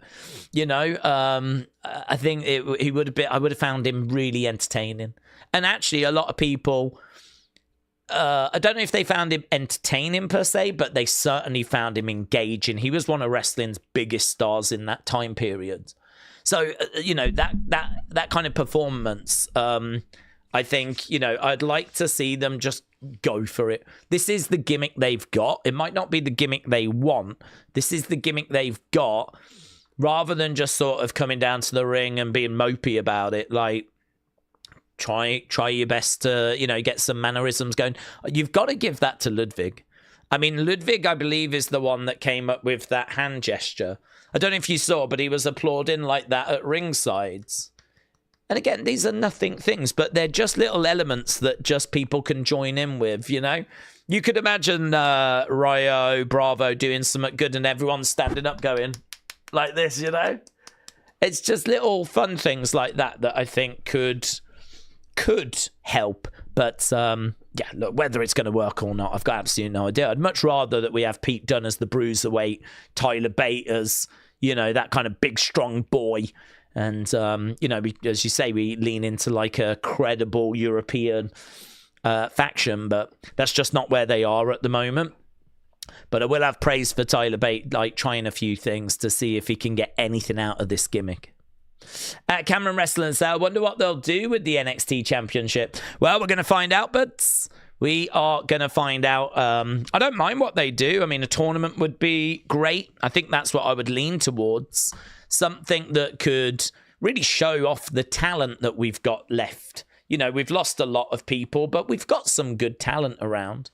Tavion, as we said, Miles. You could bring in some TNA names like Mike Santana. Joe Hendry, I believe, is still around. Moose, we can always use. Like Ethan, Ricky, Tony, Josh Briggs, Dion Lennox. There's plenty of bodies, but it's like, who's going to step up? This is the point that Ava was making. We're losing some people. It's time to bring some new names in, But of those names that have been in for a while, who's going to step up out of them? And this isn't unusual. It's not like we've never been in this position before. I mean, we've had people get called up and we've lost a lot of people in drafts most years, actually. So it's not like, oh my God, what are we going to do? This is a nightmare. We've been in this situation loads of times. This is what NXT do. It's a never-ending conveyor belt, and it is now time for that next wave to step up and to kind of come in and take that spotlight. And that should be what they want. That's what they're training for. They're training for the spotlight. Well, it's there. No one's in it. Who wants it? So I'd like to see a tournament more than just, say, a battle royal or something like that. I think you can showcase people better in a tournament. It might be that they do what we're doing on the main roster, which is going to be some singles matches lead into like a fatal four-way type thing. They could do that.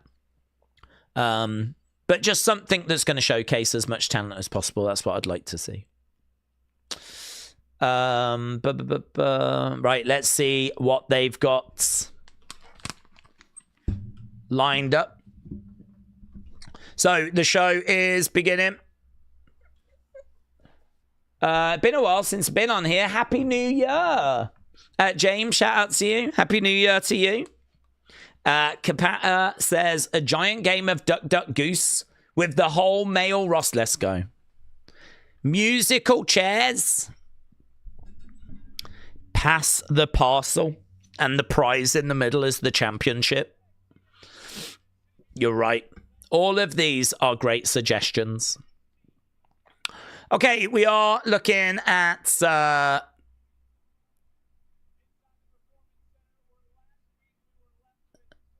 Orlando. NXT. So last week was New Year's Evil.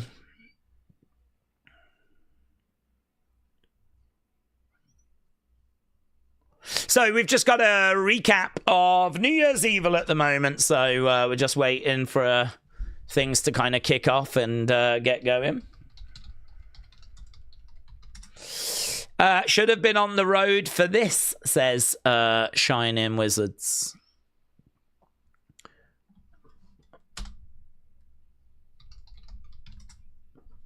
So Izzi Dame, of course, picking up that big win.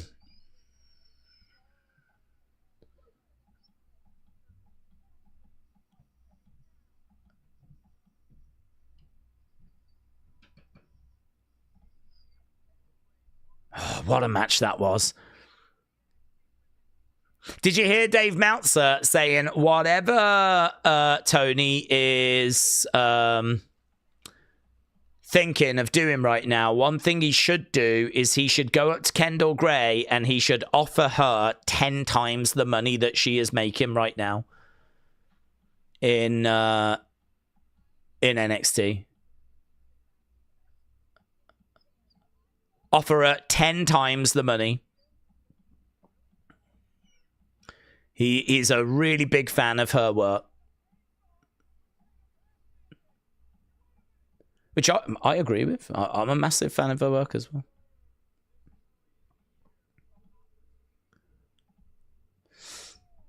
Okay.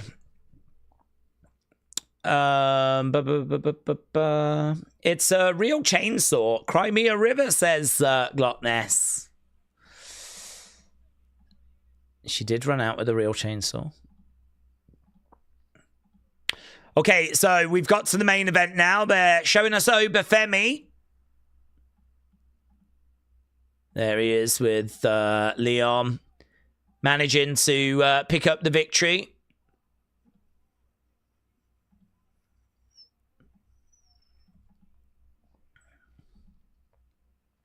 And then, of course, he leaves the championship in the ring.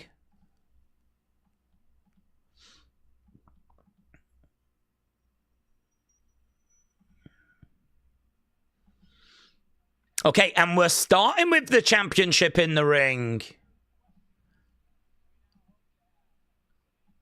We hope to have some answers. We've got questions. Okay, here's Ava. Here we go. And we do have a lot of talent around the ring area.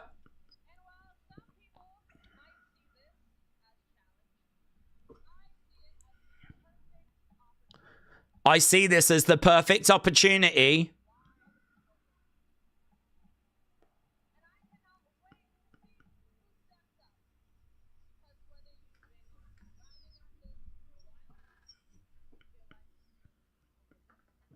You might feel like you've been overlooked. You might be a new face.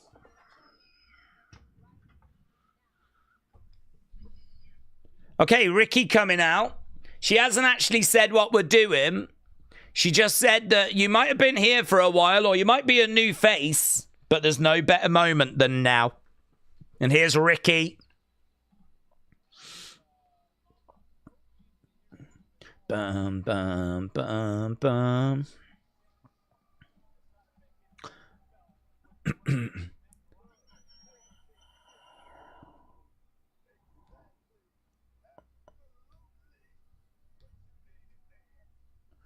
Okay, so Ricky is making his way. Let's go. I hope she gets better soon. It's the Bruce Forsyth of WWE. Bum, bum, bum.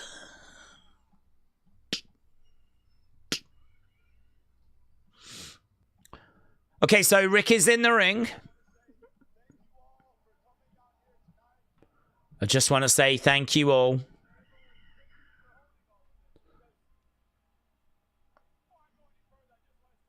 So all the talents around the ring.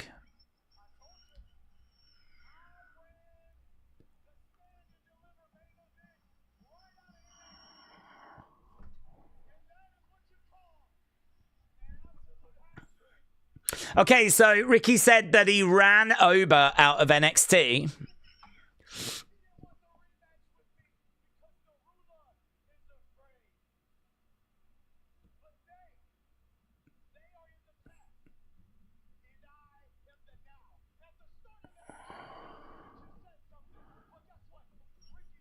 Crowd are booing.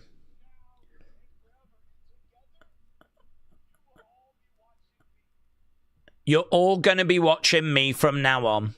I'm just looking at the talent around the ringside area.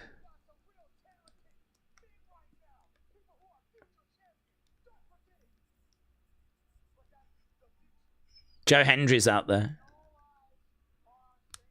Miles is out there.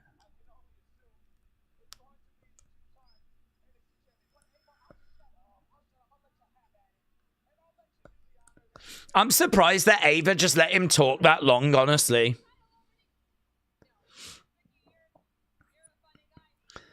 Ricky said, just give me the title. Ava's like, no.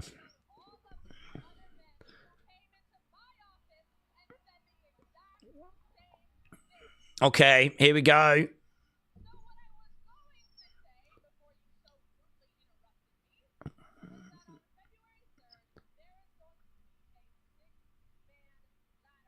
Oh, 6-man ladder match.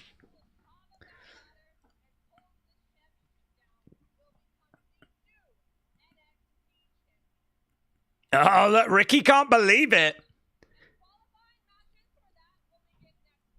Okay, so qualifying matches next week, 6-man ladder match.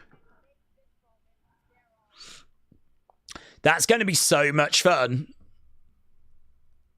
I did wonder if they were going to do it as like a tournament, but this works.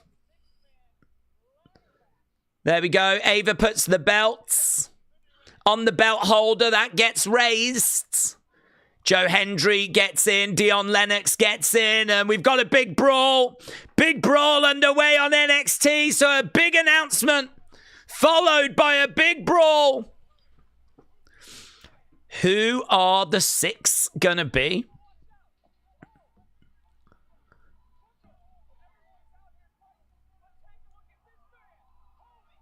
Who is this? Is that that's Keanu Carver? Why did they just give Carver a bit of a spot? It looks a little different. I kind of like him looking like that, actually. He looks a little different. Keanu Carver. Oh, look, they're trying to present him as being like a beast. He has got a real size to him, Keanu Carver. I don't think he's as big as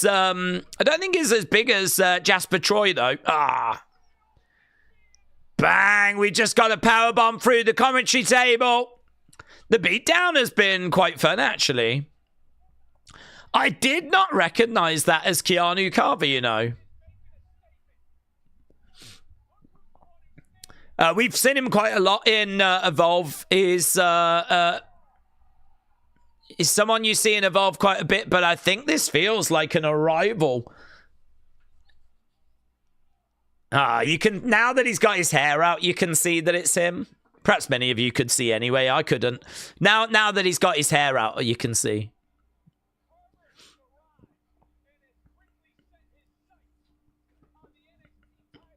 Wow. Okay. Well, that's a big intro for Keanu Carver. Ricky had already come out. Dion and Joe were very, very quick to get into the ring. Miles might have a chance. Those are the kind of names which seem to be circling around. But there we go. Big opening segment. Little wordy. There wasn't really loads there that was that interesting. It's not like I was listening to Ricky and I was like, wow, he's cooking here. It was just, he was kind of doing a me and he was waffling. So that got good when everyone started brawling. But that definitely feels like a moment for Keanu Carver, doesn't it? No bread, no water, just meat, said Wrestle with Andy. Sean said a 6-way ladder match for the NXT title. It's like shades of the inaugural North American Championship match. Hopefully it's going to be as big of a banger as that one was.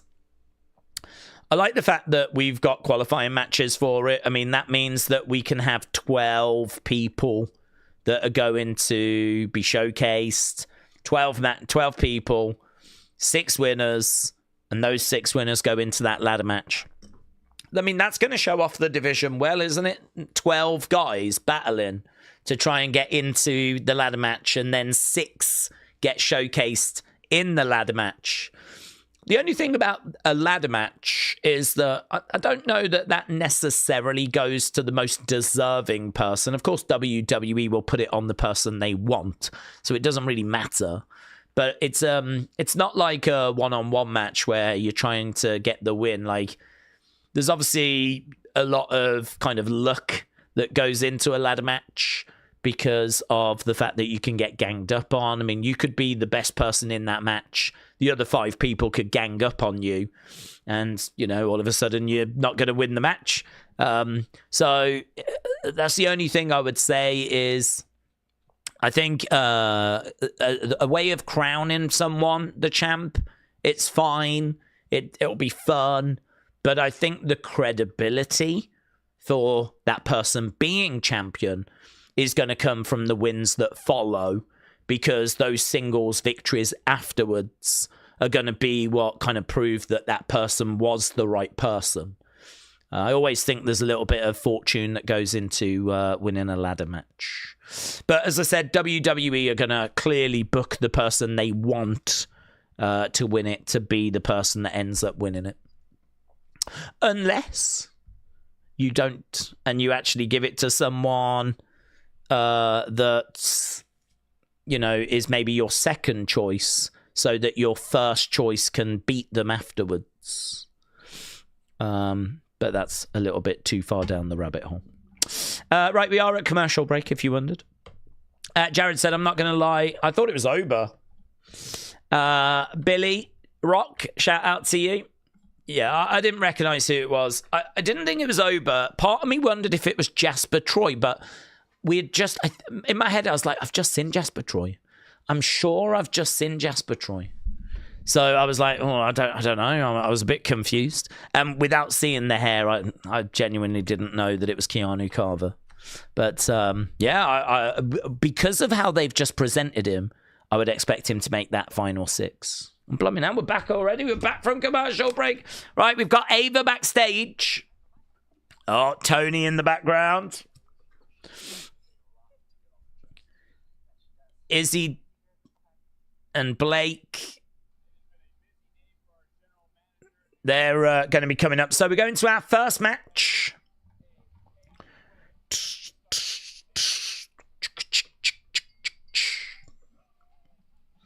Okay.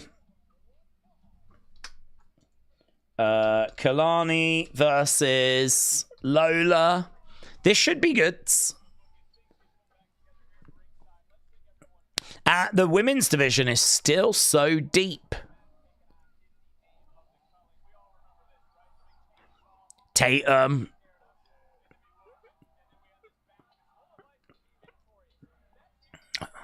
One of those guys around the ring, it's crazy. They only have 6 top guys to fill that spot.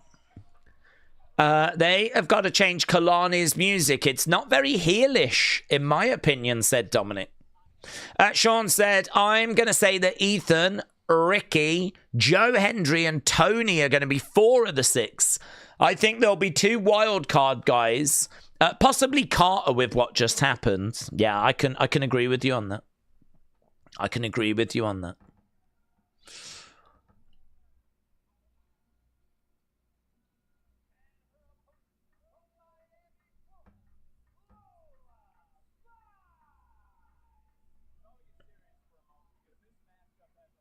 Was that a longer intro than usual? I was waiting for Lola's music to hit, and it seemed to take ages. Actually, I was listening to Lola's music. I was like, is this new music? And then it finally kicked in. And as it kicks in, Kelani kicks in. And we're actually underway with the match. Kelani off the top. Gets hit in the midsection. Bell has sounded. And we are underway. Nice takedown. Good work here by Kelani and Lola.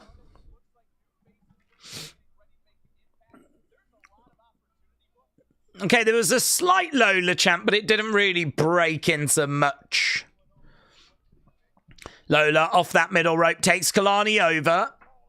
Kelani up on her feet. She goes down. I actually don't quite know what that was. I don't know if she like hit her in the midsection and she went down or what that was.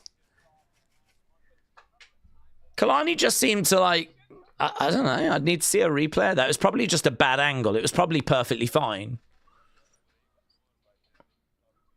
Kick coming in. Oh, no, that was good. Leg sweep there by Kelani, and she had to jump over it. If Kelani went on the main roster and tagged with Carmelo, they could be called Him and Her, says Who Review. Kelani is a good wrestler, but her character is confusing, said James.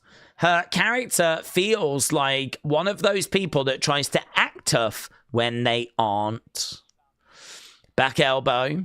Yeah, I'm not a big fan of her as a heel. I don't think that works or fits as well.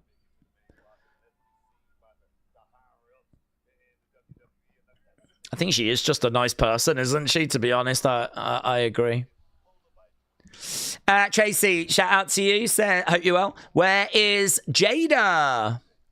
Jada is meant to be coming back really soon. So we should be seeing Jada in the near future. Not sure where she's been, but there was just a report saying that she's expected to return very soon. Over another kick coming in there by Lola as Kelani goes down. Pin coming in, reverse there by Lola. Kelani shoulders down. Armbar here by Lola. Okay, good work at the moment as Kelani gets over to the ropes. There's been a nice energy to this. Been operating at a pretty good pace, to be honest. Kick coming in. Word that Tiffany is ready to return from her injury. She is expected to feature prominently at WrestleMania. Slap coming back there by Kelani. Big slap.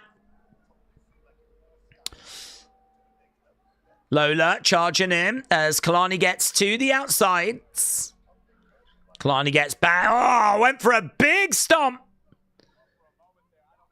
Lola gets knocked into that commentary table. Clothesline.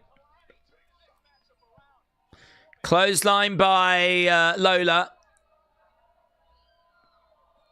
Couldn't quite make out what Kelani had just said there, but she just said a few words as we go back to commercial break. Nice pace. Pretty good pace for this one. Right. Did Lola have a few matches with Kelani and then Jada in the Undergrounds? Well, she did. I can't remember if she faced Kelani. I think these two have faced before. I don't remember if they did it in the Underground, though. I know she faced Jada in the Underground. We haven't seen an Underground match in a while, have we? Daze, should WWE bring back the Cruiserweight Championship and have talent across Raw, SmackDown, NXT, and AAA be able to hold the title? Kind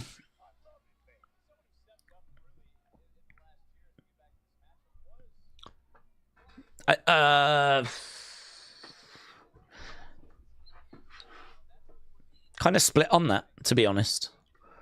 I think if you really got behind it and it was maybe a world title, I could get with it. But if it's just like a weird mid-card belt, I feel like we've got so many mid-card belts. I mean, AAA has got mid-card titles. TNA have got mid-card titles. I mean, I think Stax has got a belt. Hasn't he a champion of... I don't even know what the belt is.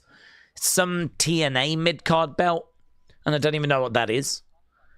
So I feel like there's so many belts around because you got the AAA belts, the TNA belts, Raw belts, SmackDown belts, NXT belts. I mean, we've got mixed tag championships doing the rounds now, haven't we?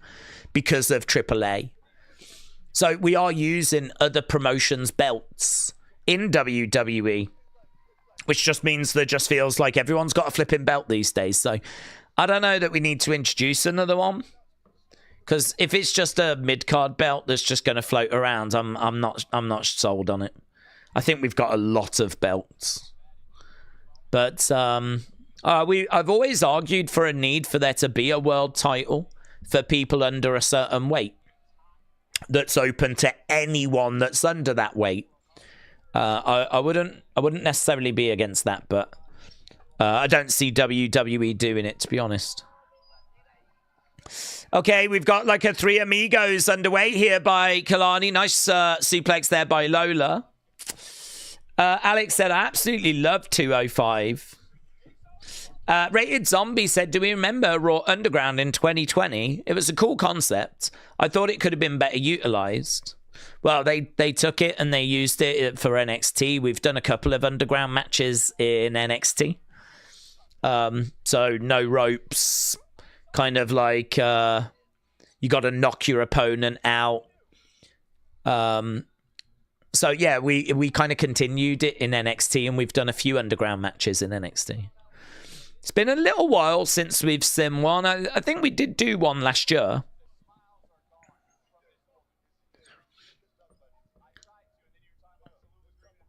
Okay, right now, Kelani with Lola, trying to get her up. Kelani is in control. Knee coming into the back there by Kelani, and again. So if you are just joining us, we've opened this show with a big announcement. There's going to be a 6-man ladder match in February for the vacated championship. We've gone into this grudge match between Kelani and Lola.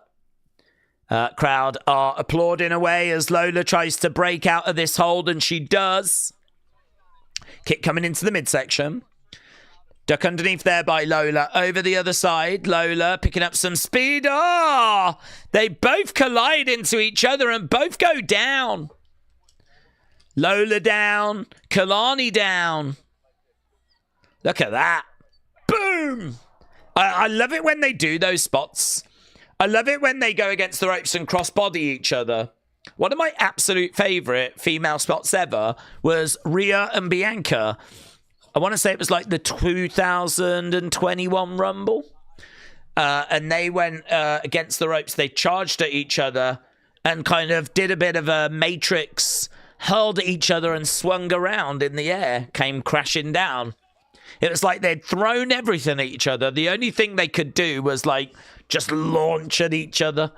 And I remember them doing that and like spinning around and come crashing down to the mat. Those moments where both people just wipe each other out in the same spot, they're good. We just saw that with a couple of big kicks. And talking of kicks, Lola again unloading. Throwing in some kicks to Kelani. Kelani is in the corner. Lola charges in, but Kelani moves out the way. Kelani on the outside. Lola charging in. Leg drop. Down goes. Down goes Kelani. We got Latina Heat by Lola, and that's got the fans chanting for Lola. Kelani in the corner. Lola charging in.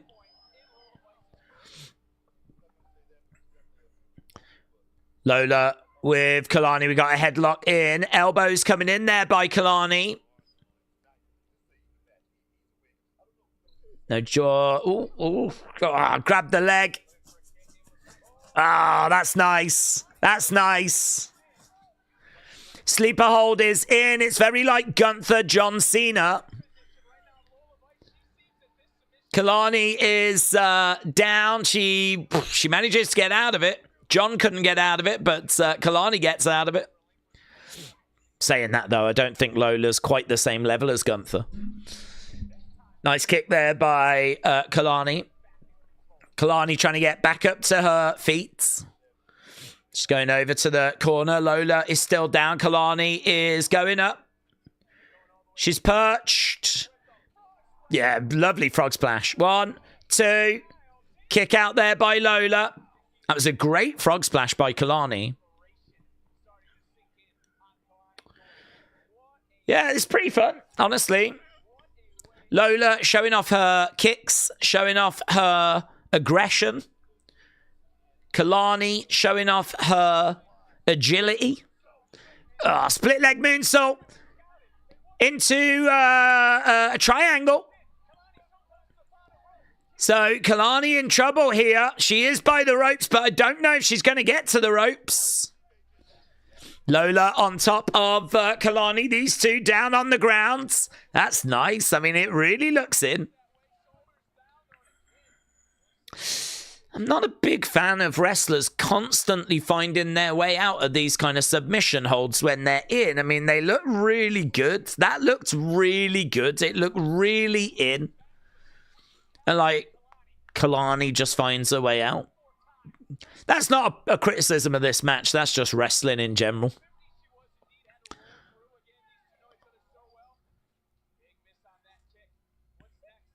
Roll up 1, 2. Kelani with the ropes. Referee spots it. Referee spots it. Referee saw that Kelani had the ropes. Oh, my God. Back fists. Back fists. By Lola. Absolutely wipes out Kelani. People in the crowd are dancing.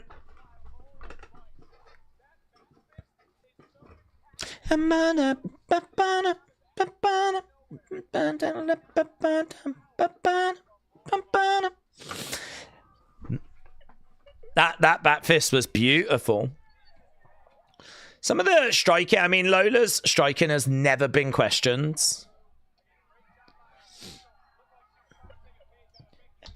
Thought that was pretty good, honestly. I thought that match was pretty good. I mean, you put that up against what you get on Raw and SmackDown. That beats most Raw and SmackDown matches.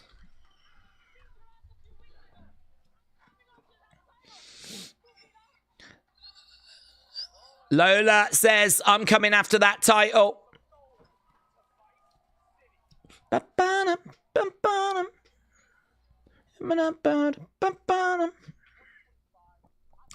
She'd be annoying as a partner, though. She'd want to dance all the time. Do you know what I mean? Every time you go out and there's like a tune, I'd imagine she'd get up and just start dancing. You'd be like, oh my God, can we just eat?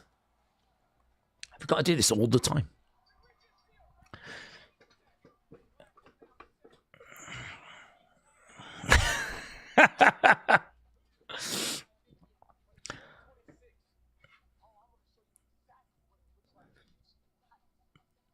Okay, Tavion. Sending a message to Jasper.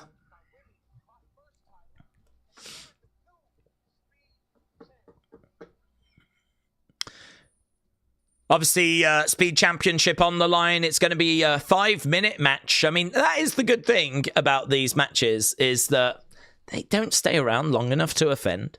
Do you know what I mean? It's hard to get excited for a Jasper Troy match, but it's only going to be 5 minutes long. At most.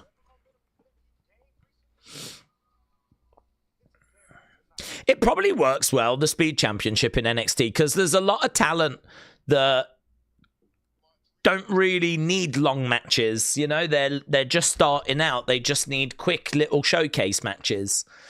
And it's like, this is where the Speed Championship might actually work. Mackenzie, shout out to you, said 13 months strong. Let's go. Mackenzie, shout out to you, my friend. Hope you're enjoying NXT tonight. We've had a big announcement and a pretty fun match. So I'd say we're doing all right for the first half an hour. Tracy, thank you. Firing in a Wrestling Daze membership. Jasper had a belt already. You don't have the NXT Championship. It's a good win. Lola needs to build back up. I think she's going to have a breakout year as long as she stays healthy, said WrestleRants. Sean said WWE might bring Jada Parker to the main roster. She's earned it. But also, she happens to be dating Jay, or whichever one that isn't married to Naomi. They do like to keep couples together, says Sean. I think they keep couples together if they are engaged. I think there's a lot of dating that goes on. There's a lot of relationships that happen and split up and all that kind of stuff. So I think what I've always heard is when it comes to the draft, they take everything into consideration, but the priority is always getting the rosters to be what they think they should be. And, you know, they would only really, you know, take in the relationships like, we'll definitely do this if they're like engaged or married. That's when they will keep them together. So I don't know. I mean, like, Lola could find her way to the main roster. Jada could find her way to the main roster, but I don't know that Damien and Jay are going to play any part in that. Have they gone official anyway? Do you remember there was all those rumors of Jay and Jada? I haven't heard if they've actually made it official. Not that it's any of our business, but the PC is like Love Island, said Shining Wizard. It's not a surprise, is it? I mean, you've got all these attractive women, you've got all these attractive guys. They're young, they're shredded, they're all working out. So yeah, I mean, it's just a breeding ground for relationships. So you hear a lot about, I mean, Sol Ruka is with Tyler Bates. This is where you just can't accommodate it, you know. I mean, there's so many people that are dating that it would be like Izzi Dames with Bron Breakker, Kelani's with Carmelo, Tyler Bate is with Sol Ruka, Damian Priest is with Lola, Jada may be with Jay, but I'm not 100% certain on that. Anthony, whatever his name is with Maxine. There's another one that's with Roxanne. I don't know who Raquel's seeing at the moment. She used to be in a relationship with Braun Strowman. So, I mean, it's blooming rife. It's everywhere.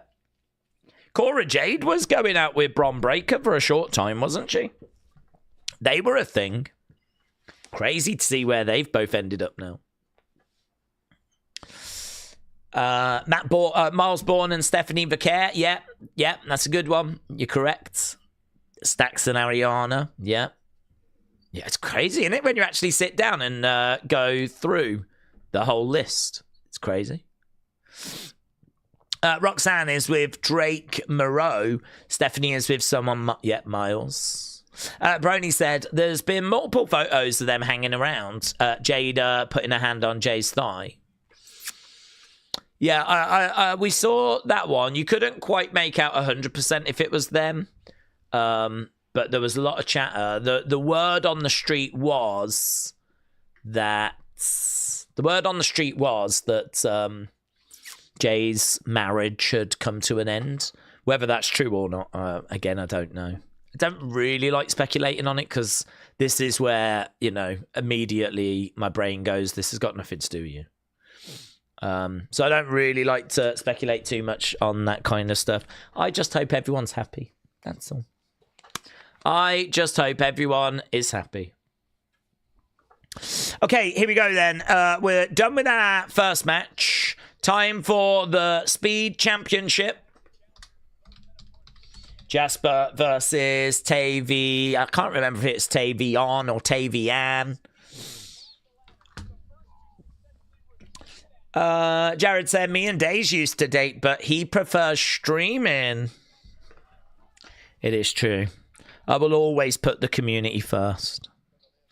But Jared, I just want you to know that you was a fantastic lover. So I'd like that to be well known. Very sensitive.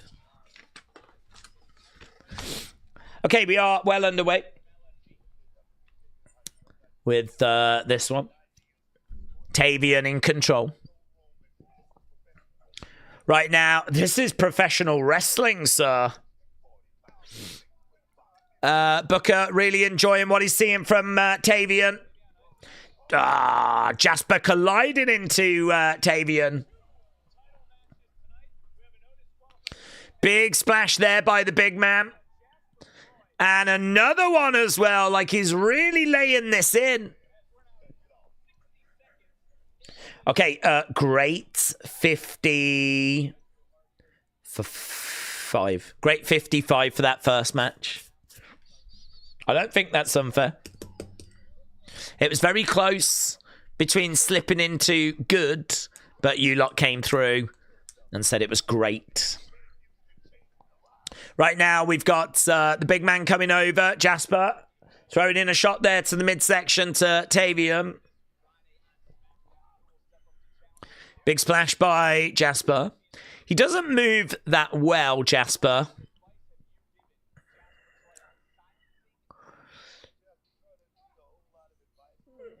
It's a bit, I mean, he is a big guy. He's a little bit, he's not got that explosiveness. He's not Bron Breakker.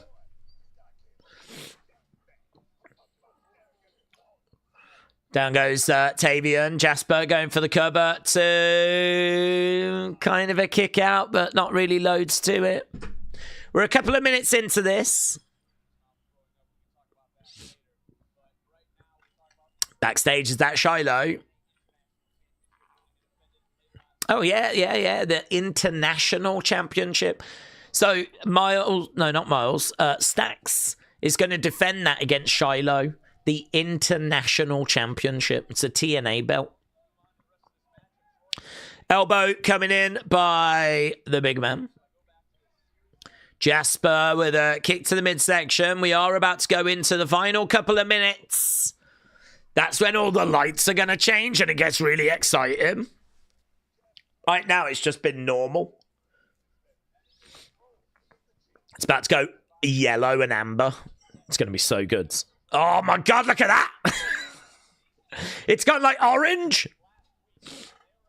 And then it goes red. Right now, Tavion picking up Jasper big. Slam there by Tavion. Jasper straight back up, though. I mean, now, if I was Tavion, I'd be like, was that worth it? Down goes the big man. Jasper against the rope. Look at that. Wow. That was a belly to belly, but he just stayed standing there, Tavion. Came off the ropes and he was like, "Rah!" I mean, that was really impressive. You've got to have some serious strength. I know there's momentum, and I know that Jasper helped. But even so, came off the rope. Rah! God, to be able to even... I'd need to rewatch that. That was sick. That was sick. It's gone red now. Here we go. We're into the final minute. Jasper Troy with the pin and gets the win. Jasper gets the win. Jasper wins. I love the belly to belly. Genuinely thought that was really impressive. Match pace was not bad. That was fine. I don't think it was anything special, but it was fine. I have no complaints. I want to see that belly to belly, man. I want to see it again. I don't think they're going to show it me, though.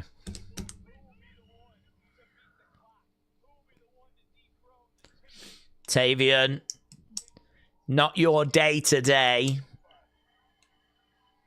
Oh, from behind! Lexis King!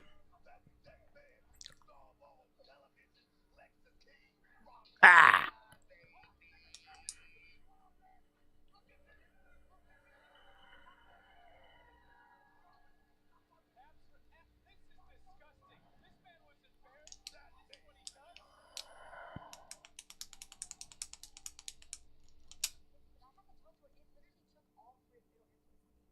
Okay, we got Kendall.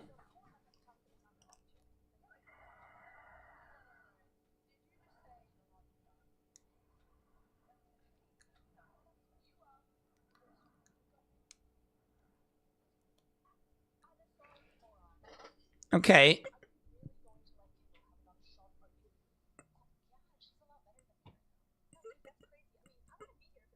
Ren says that Kendall's a lot better than her right now. So we've got Sol Ruka. We've got...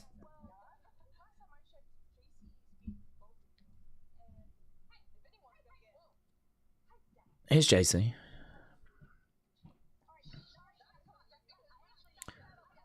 Okay, Sol Ruka, Zarya, Ren, Kendall, they're all going into the office. Oh, Fallon's in there. Lane is in there.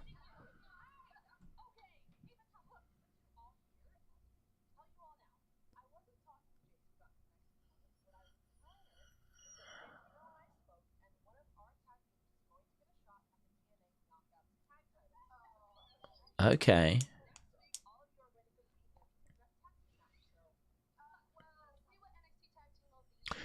Triple threat tag team match. Zarya and Sol, Ren and Kendall. I'm guessing Laney and Fallon.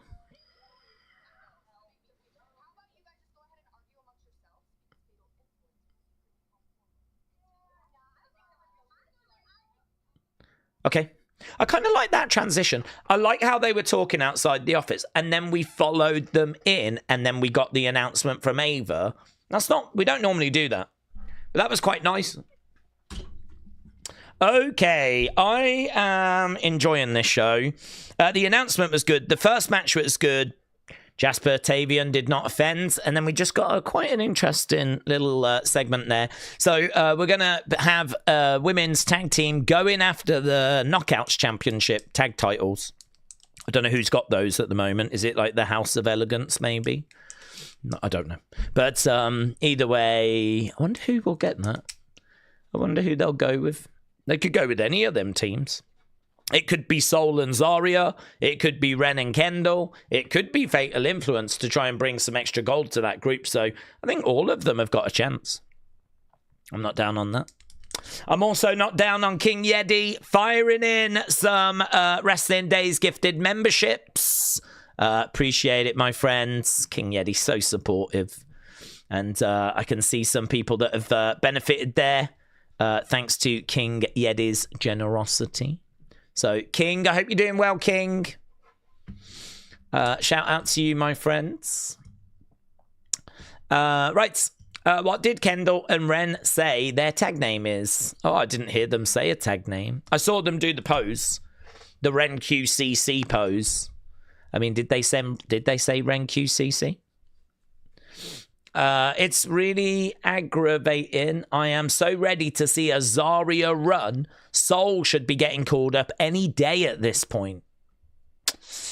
Maybe that prevents them from winning, but it could be that Zarya and Soul win, go after those titles, Soul gets pinned, Zarya gets upset, and that's how we do the turn between them. That seems to be happening and then not happening and then happening and then not happening and then did happen, but it was okay. We forgave her. That was so weird. This whole thing has been weird. That is the problem when you're trying to book for a show where you don't know when you're losing people.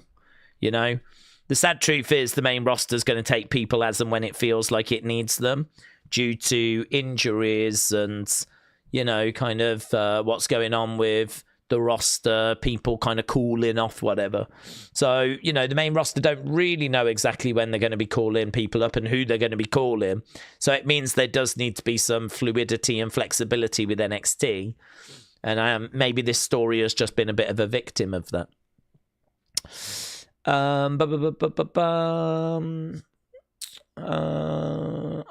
am gonna be playing sports a lot, says Keegan. Good to get out there, get active. I grew up playing a lot of football outside. I think kids largely should be outside rather than being in on video games and stuff like that. There's a time and a place for that as well, of course. But certainly good to get out there and, you know, be part of a team, doing some sports. I think it's a really good thing to get into. Wrestling Andy said, Daze, we should have a celebrity belt where celebrities win in matches against other celebrities, but they're all tag matches where they've got real wrestlers as partners. I don't hate that. I suppose the only problem you've got is the availability of the celebrities. So, you know, if you've got Bad Bunny and Damian Priest as the tag champs, then, you know, you're going to need Bad Bunny to be available for him to defend it. You can always do a match where it's a number one contenders thing, but who knows when Bad Bunny might be available again. That would be the only downside. But I'm not down on that because that's a way of getting celebrities onto the show where they don't have to trouble, you know, actual wrestlers in matches. They can just sort of face each other, and I think your tag idea makes a lot of sense. Okay, here's Chase U.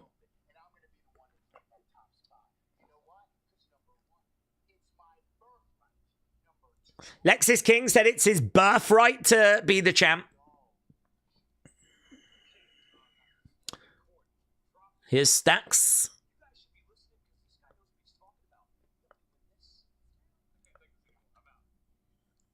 Okay, Chase, you walk away.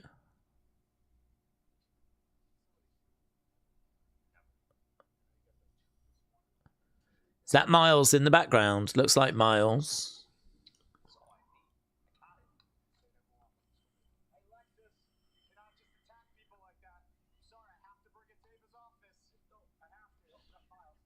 Okay, here's Miles and Robert Stone.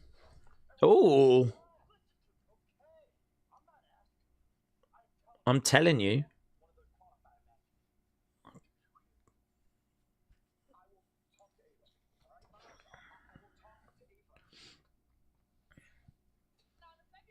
I don't mind that as a way of presenting Robert Stone as being like someone that the talent go to, like, tell Ava I want this, you know?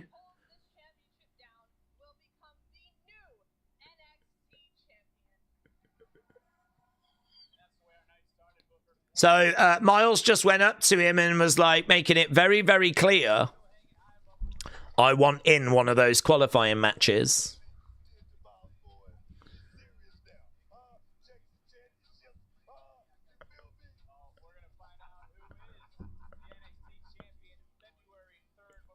Okay, February 3rd is when we crown that new champ.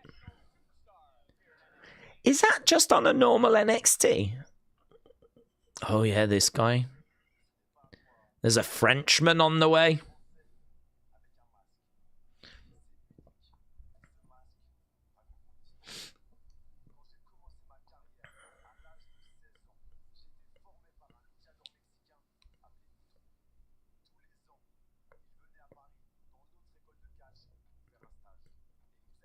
He'll be good when we do Clash in Paris, won't he?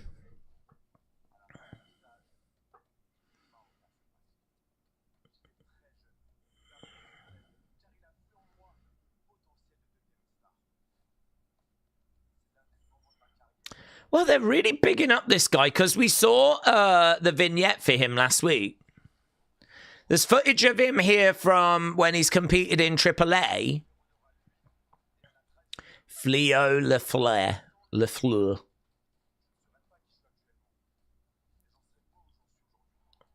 WXW Championship. It's a German promotion.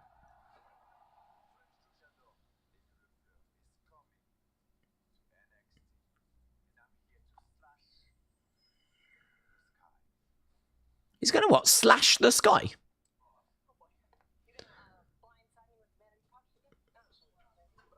Okay, here's Ethan Page. I do enjoy Ethan and Ava's interactions.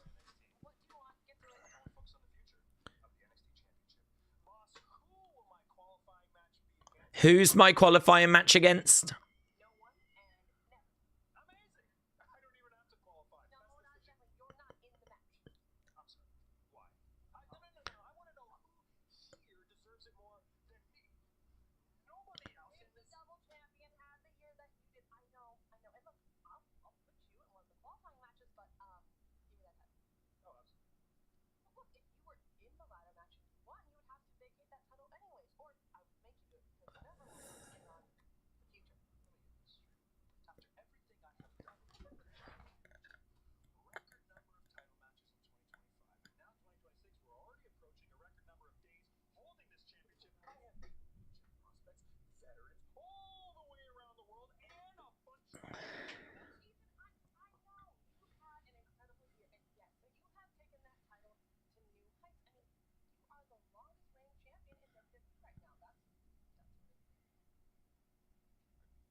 Wow, he's taking on Lafleur next week.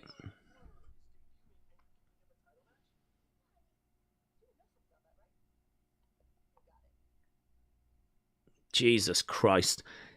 There is so much to unpack there. There's Blake Monroe. Who's that talking in the background? Who are those people? I don't know if they're anyone. I feel like there's a couple of people sat around, but I couldn't quite make out who they were. Okay, so first of all, I can see Brian Alvarez going off on that segment, and I think he's going to be right to do it, right? First of all, she turned around and said, "You're not in a qualifying match." And he was like, "Why am I not in a qualifying match? Who's more deserving than me?" And that's a really good point, right? Then she's like, "Well, I can put you in a qualifying match, right? But you've got to vacate the title." And he's like, "Why have I got to vacate the title?" She said, "Because if you get to win the title, you're going to have to vacate it anyway." Well, why doesn't he just keep the title to see if he wins first? Like, why would he have to vacate the title first? Why can't he just go into the match as champion? And if he doesn't win, remain champion. And then if he does win the NXT Championship, maybe then he vacates then. Why would he have to vacate now? Right? Then what we did is we completely abandoned that conversation. Right? We just abandoned it. We never got anywhere. And then she started talking about the fact that actually you are the longest reigning champion at the moment. And that is a big deal. So next week, I'm going to have you defend the title. But this was a title that she only just said, like, he might have to vacate. But we've actually moved away from that. And actually now he's going to defend it next week instead against this Lafleur guy that's coming in. So definitely, you know, there was so much that I was having to listen to there because I didn't know where things were going. And there was definitely a lot of stuff I was like, this is madness. This seems pretty crazy to me, some of this stuff. Brian Alvarez has come out and said that like Ava is the worst GM. And she doesn't know what she's doing. And like, you know, I think that segment is definitely one that you could pick apart and kind of criticize. The idea that you'd have to vacate that belt before going into a qualifying match because, well, if you win the belt, you're going to vacate it anyway is like, that's pretty crazy. Just why doesn't he stay champion? Let's see if he wins the title first. And then, like, she's saying it's a really big deal that you're the longest reigning champion in WWE. But this is just moments after saying, but we are going to have you vacate the belt. It's a really big deal. Like, honestly, it's massive. It's a really big deal. But also, you are going to have to vacate the title if you do want to go after the NXT Championship.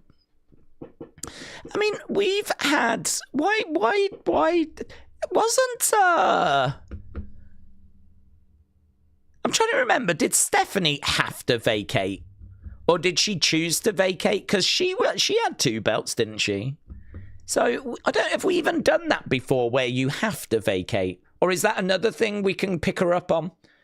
Have we done it before where you have to vacate? You can't have both belts.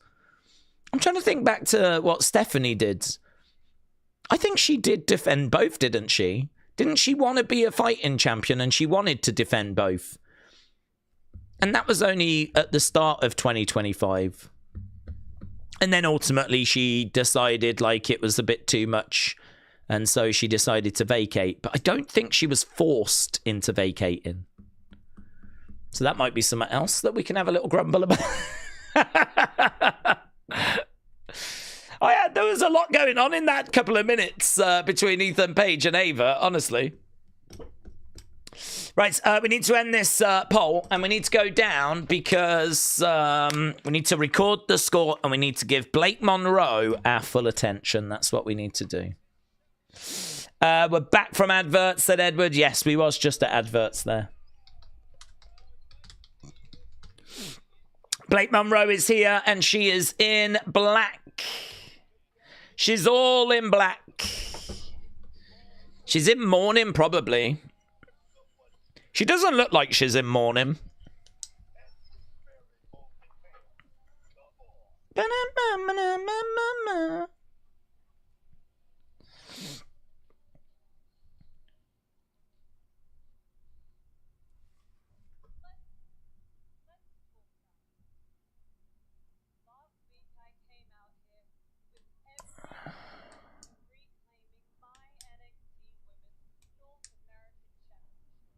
Okay.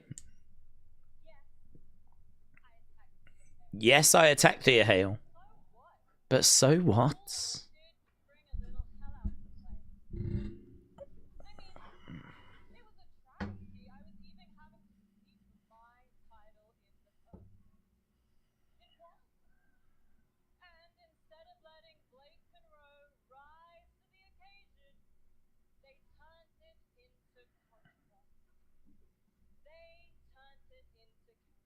They turned it into controversy. They turned it into chaos.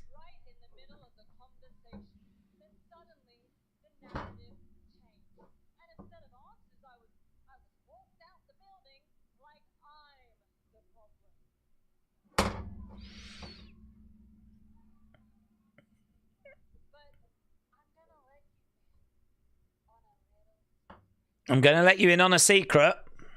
Shh, shh. Everyone's like, shh. Yeah.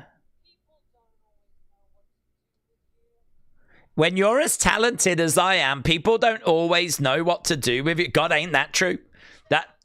That's probably true.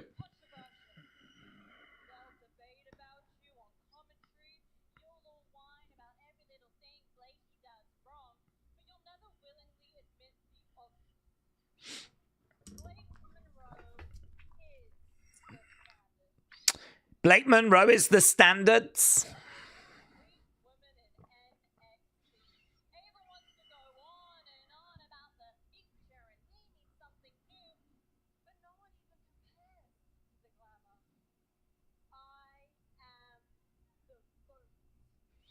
I am the moment.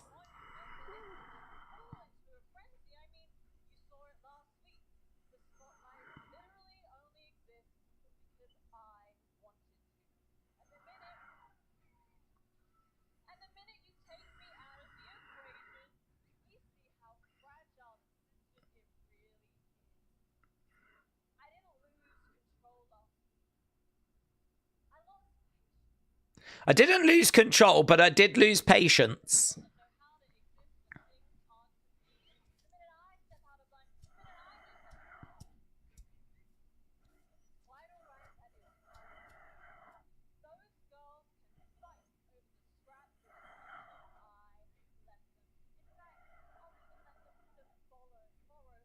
Bolo.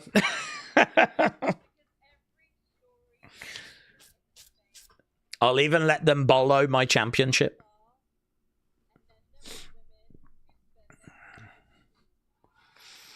Ah, here's Miss Parker. Been a while.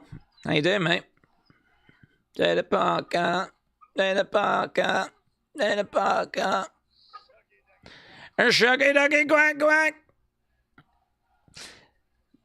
Tell you what, the crowds reacted to that. I wonder if the plan was to have Jada go after Blake's North American Championship. Oh, she's pretty excited, isn't she? Miss Parker, Miss Parker.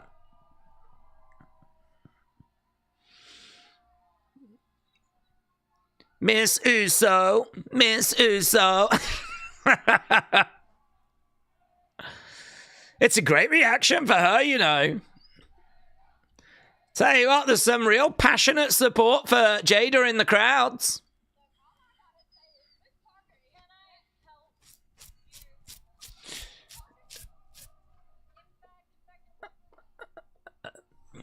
Okay, these two brawl. Blake interrupts Jada. I like what Jada said. She's like, did she just hear me talking? And then she threw the microphone away because she was ready to throw down.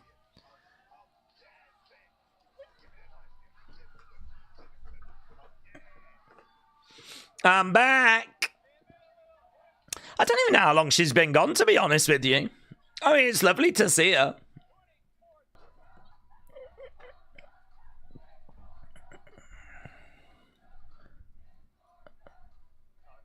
I don't know where she's been. Jada, don't play with that shit, said Alex.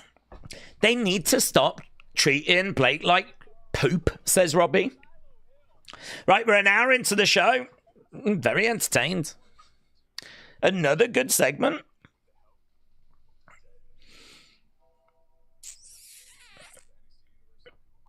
I thought the Blake promo was okay. I thought there was some nice moments, actually, where she was like, I'm going to tell you a secret. And she didn't go straight into it. I don't know if she meant to do it, but she just waited a beat.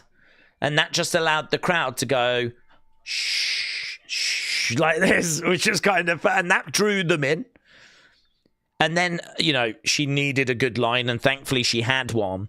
When you're as talented as what I am, sometimes the people in charge don't know what to do with you. And like, that was a good line, and people reacted to that. And there was a couple of moments where the crowd were like into what she was saying. She did seem a little nervous with her delivery though, and then she did drop that kind of bolo, which might have just been a mistake. Just a bit slip of the tongue. I do it all the time. It happens, but it's not a big deal. But I don't know. I did sense that there was maybe a little bit of nervousness there, but I'm not sure. I can't tell if it's just her voice, which isn't a very powerful voice. You know, her voice does seem a bit fragile. So I couldn't tell if it was just her natural delivery or if there was a few nerves, but it was okay. Yeah, it was okay. Jada came out. That was nice to see her. I feel like Jada is just this untapped potential, really. We've done a few things with her, and people like her, but I'm waiting for it to kind of click. I'm waiting, and listen, this could be the run that does that, you know? Could definitely see Jada getting that women's NXT Championship this year. Definitely. Stacks making their way down with Ariana and that International Championship. He's going to be taking on Shiloh as we go to commercial break. Right. Stacks versus Shiloh. I don't know how you spell Shiloh. I've gone with that. It'll do. Right. What do we think is better, WCW or ECW, said Lost Cause. Well, I think they're very different. I think WCW was like a big WWE type mainstream company that families could sit down and watch. You know, that was kind of a company that had Hogan and was kind of trying to be WWE. ECW was not trying to be WWE. ECW was not trying to cater for the family. It was not interested in getting kids watching. It was about being extreme. So they're very different.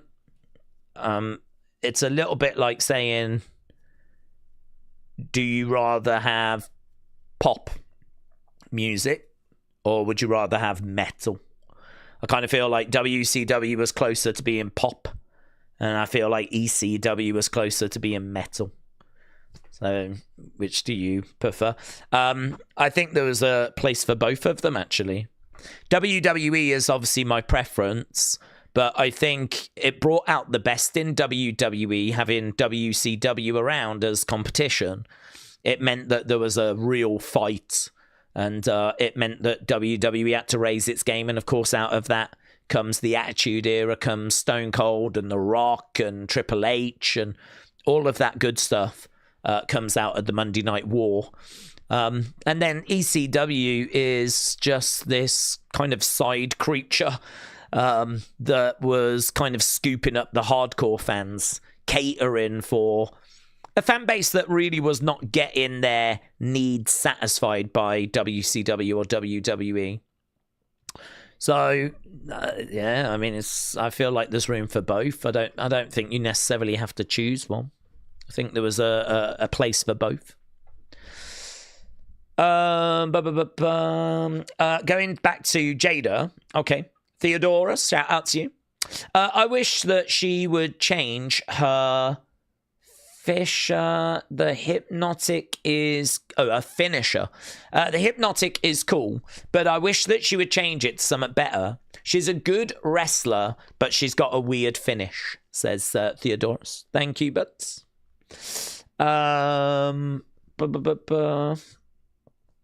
Daze SmackDown was built around 3 stages of hell.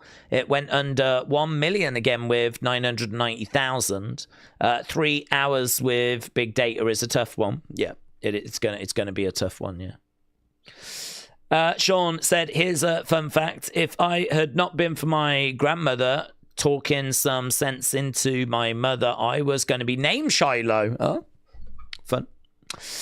Spawny said, "I thought they were on the right track with the dark, crazy Blake Monroe. Then they just ditched that idea." Rob said, "They're both boring AF. Tell me one thing that Blake has done that's worth getting excited for. I will wait just under an hour to think of it," says Rob.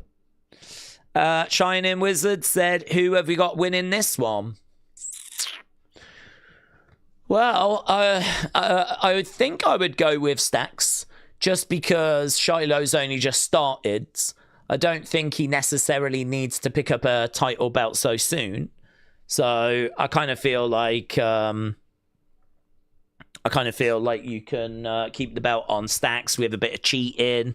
Shiloh gets screwed, gives him a showcase match.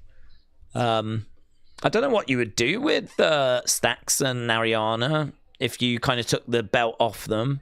I mean, at Stacks, I don't see him going for that NXT Championship. He might be in a qualifying match, but I don't see him qualifying. Although, Probably there's something in what Ava just said about Ethan having to vacate that championship. There's probably something in that.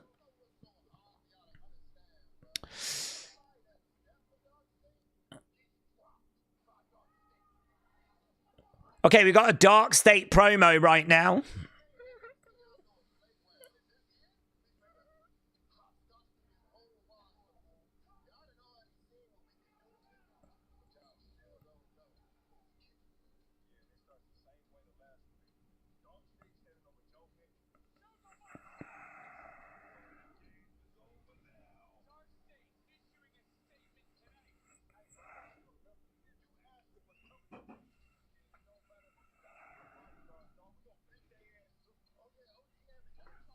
Okay, this is all right.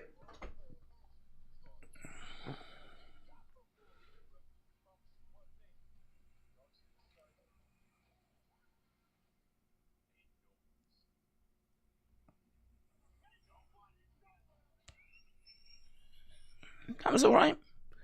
I didn't hate on that. I thought that was okay.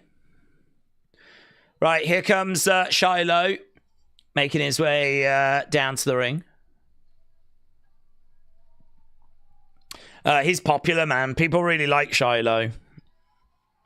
He's made a really good impression in a really short space of time. Hilo Ross, we see Shiloh and Jasper Troy, but where are the female winners of LFG? Both of them seem to have disappeared. I think am I right in saying the female winner was that Skylar Gray? She was Shiloh's tag partner on that kind of Christmas episode. It's true, though. I mean, we're not seeing her get in like a spotlight on her own the same way Shiloh is. I think the other one was Tyra May Steele. She's been in Evolve. She's got a bright future, man. There's no problems there. But it is true. They've done better with Jasper Troy and Shiloh than they have those two girls. With getting them on NXT. Getting them up and running. Part of that could be, though, because there's more of a need to get like the men onto NXT than there is for the women. The women's division is stacked. So it could just be that they're having to bide their time a little bit more. Okay, both guys are in the ring. And we're about to get started with this one.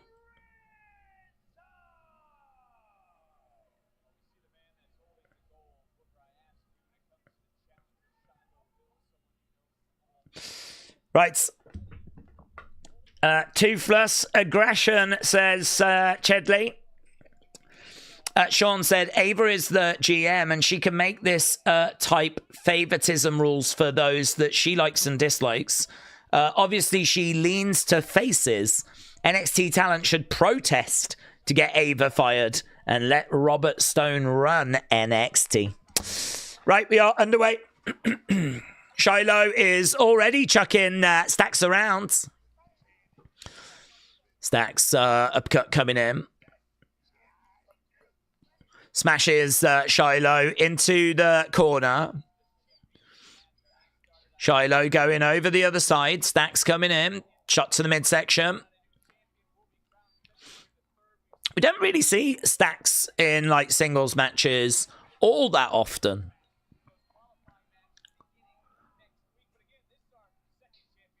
Over the other side. Stacks charging in. Collides into the corner as Shiloh moves out the way. Roll up. Oh, that was really close. Shiloh, that was really close. Yeah, even Shiloh's like almost there. Forearm to the back. Into the corner goes Shiloh.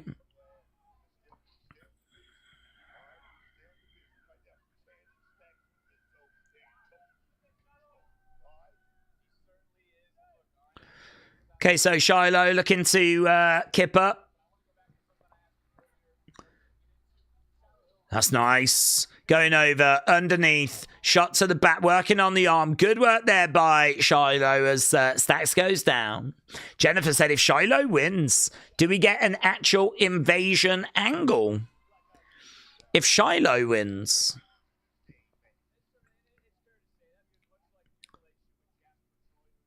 Why would we get an invasion angle? Because TNA would be upset that the belt has gone to another non-TNA talent. Is that what we're saying? I actually don't even know what they're saying about this anymore. Stacks to the outsides.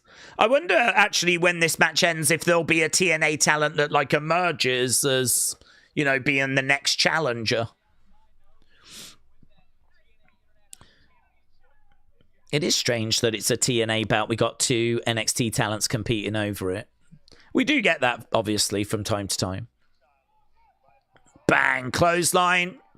Down goes Stacks. To my knowledge, there's not even like a TNA talent around that's interested or... Oh.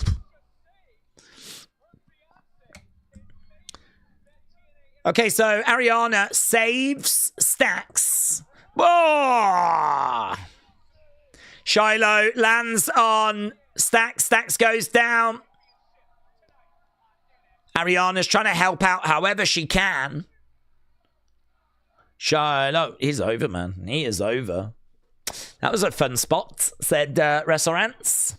Booker was saying that Ariana was a hottie biscotti at the start of the match. It's low-key weird to me, considering how long he's known her father and probably her.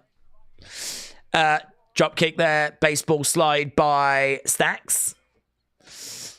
Right, we are at adverts. Shining Wizard said, I'm a fan of Stacks, a big fan, but he does need to stop overselling. Benny said, Daze, of course, weren't you a jock at university shouting nerds? Where's that come from? Pin by Stacks. We're at commercial break, so... Robbie said, let's not forget that Fandango is retiring Saturday at Genesis. Into the corner goes Shiloh. Shiloh goes down. Stacks in control. We are at commercial break at the moment. Defcon said we've got a big tag team champion that has one NXT wrestler and one... Will we have tag team champs that has one NXT and one TNA? Yeah, I think we will. I mean, we came pretty close to it with Leon and Javon. They were in a team, and, you know, had they have stayed together and been in NXT together, there's every chance they could have made it. I don't think that'll be the only time that happens. Back elbow there by Stacks as Shiloh goes down. Are you excited for Friday in London, says Kieran, for SmackDown? I'm looking forward to SmackDown as much as any other SmackDown. I can't say I'm more excited because it's in London, but I'm looking forward to SmackDown, certainly. Shot coming in there by Stacks. James said, Daze, this goes for everyone. What celebrity would you want to see in WWE and why, says James. Millennial said NXT is full of irrelevant stories with not ready for TV wrestlers. I do struggle to see what matches like Jasper versus Tavion add to the show. Examples like this every week, in my opinion, says Millennial. Keegan, shout out to you. And Robbie said WWE is featuring Leon Slater prominently because they desperately want him. We've got 50 odd seconds left to go. Shot coming back there by Shiloh. Shiloh getting back into the corner. Okay, Jared said, why are you wearing a Seth Rollins like coat indoors? Oh, it's blooming freezing, that's why. It's so cold in the UK. I mean, obviously, it's flipping middle of January. But, yeah, we've had snow and everything, and it gets quite cold. Certainly down here as well, because there is a heater, like a radiator down here, but it's not the biggest. So it's just so better to just put a coat on. So, yeah, it's just because it's like that time of year, it gets quite chilly. Mackenzie said, if a Brit won, would it be a European title? What if they won this? No. They don't tend to change the name of the championships. They have got a Canadian with the North American belt, but it's still called the North American belt. They have put it onto a Canadian strap. So, I don't know. I mean, look, if the company wanted to change the name, they could change the name, but normally they just, 99.9% of the time, they just keep it the same name. But you might, you know, if you want to, you might see, like, you know, a strap change or something, like we've just seen with the North American Championship with a Canadian strap. 1, 2, Stacks. Went for the cover. Kick out there by Shiloh. Jason Wyatt 6, shout out to you, buds. Okay, crowd are applauding along. We've still got 40-odd minutes for this week's show. I think it's been very, very watchable. Uppercut coming in there by Stacks. Over against the ropes. Picked up and driven down.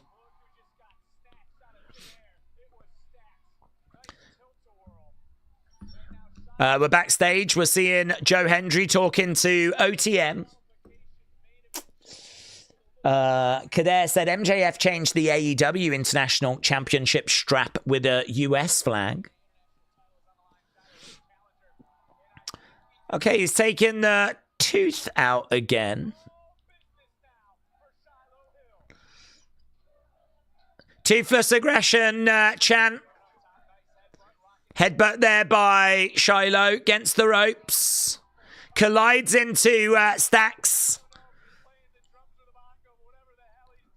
Grabs him, underhook. That's nice. Slams him down, looking for a standing moonsault. Oh, no, actually. Yeah, very good. 2, kick out by Stacks. He was in position for a standing moonsault, but instead he kind of did somersaults. Senton. It's like a shooting star senton, actually. It was innovative offense, is what Vic Joseph called it. Shot coming in. Stacks going over by the ropes. Shiloh on that middle rope. Over the other side. Elbow to the back of their heads.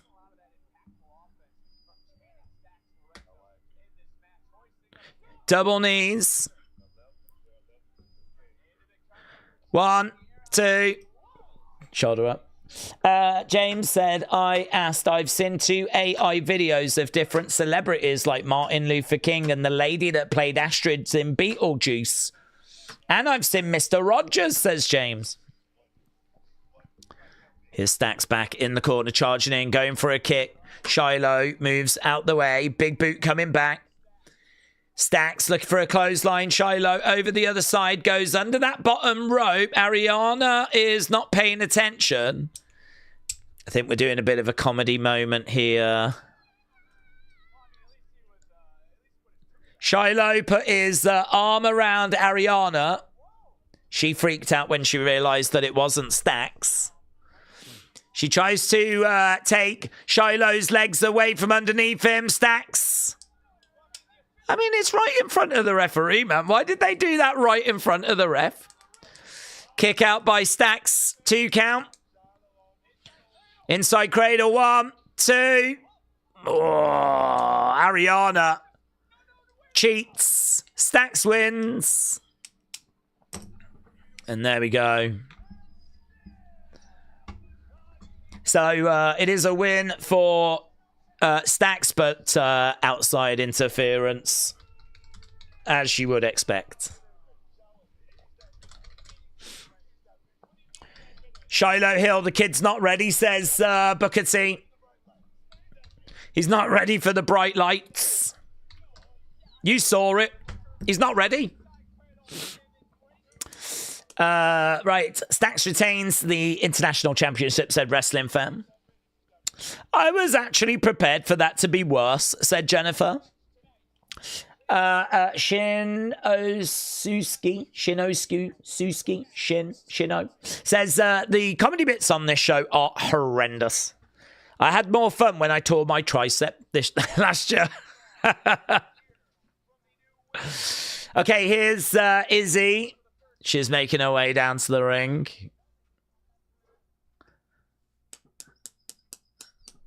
Okay, we got 30-odd minutes to go. We've got an Izzi segment. I'm sure Tatum is going to make her presence felt.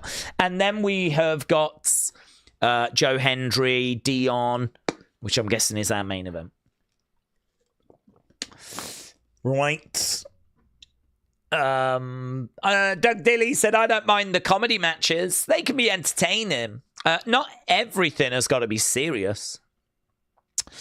Shiloh is fun to watch, said YB Dub.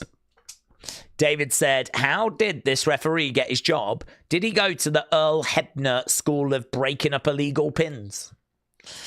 That was boring and it was extremely dry, said Wrestle Rants. Keegan likes the Stone Cold Stunner. Kurtov likes the RKO. Frank said, Izzy's auto cards are the worst. Are they? How come?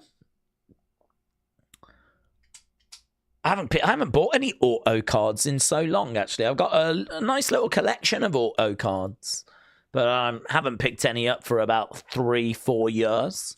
So there's a lot of most NXT talent I don't have any of. But yeah, I got a nice little collection. I probably got about 170 odds. Some nice names in there, some pretty big names. I went through a period of trying to get those when it was the pandemic. I just started by picking up the odd one that I fancied, and then, like, you know, you start seeing some others, and they were quite cheap as well. I mean, you could get each one for like £10, something like that, you know. And before you know it, you've kind of, but I mean, some are 20, 30. I mean, I feel like they've really got expensive now. I looked the other year, and I'm like, you know, prices are like 50, 60 and quite expensive now. Seem to have gone up. There seems to have been a bit of an explosion with like collectibles and cards and whatever. There seems to have been some movement on those. Millennial said, would you like to see Susan Boyle in WWE? Sure. Why not? I think it could be her time, couldn't it? To be honest. I heard she dreamed a dream. And maybe that dream was to be a wrestler. James said, I'm confused. Didn't all of the Cullen, aside from Izzy, get kidnapped by Tatum? No, I don't remember any getting kidnapped. I remember her chasing them with a chainsaw. But I don't think she kidnapped any of them. I could see OTM abandoning Joe Hendry and another team making the save, said Hello Ross. Susan Boyle against Jade Cargill at Mania. Bucket, said Dominic. That sounds like an AI video waiting to happen. Jennifer said, I have got to pick up a cake tomorrow. We're having a night shift party. Oh, Jennifer, have fun.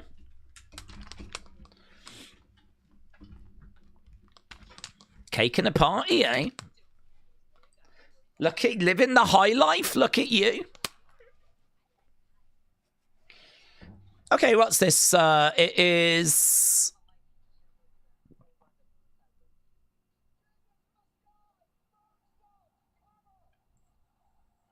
EO. We've got an EO video. Why have we got an EO video?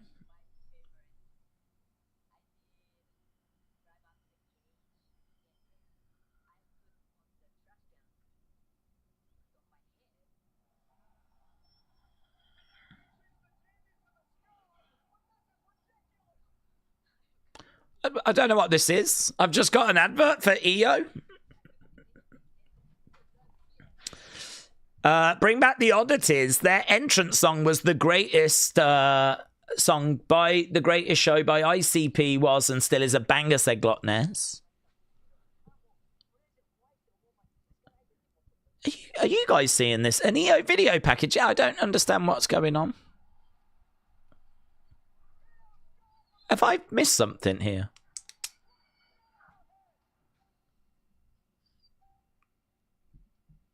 Unreal.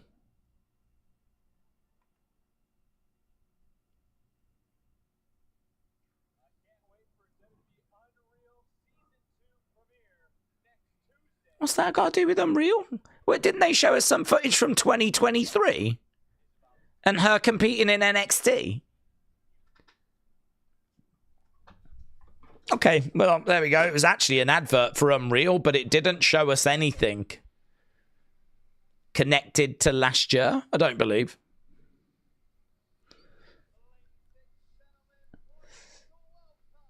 Maybe that spot was, I don't know, was that the spot from Survivor Series? She's put that trash can on her head so many times, I couldn't tell you which one it was.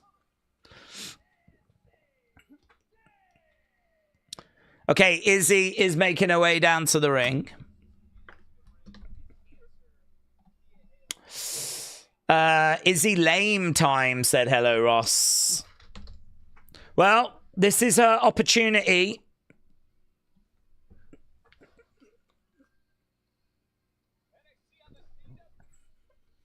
Oh, he just got cut off. NXT on the seed.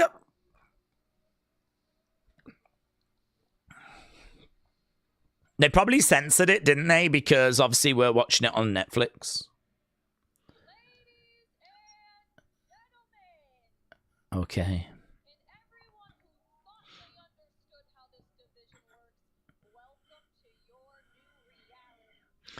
Welcome to your new reality. She looks out at the crowds.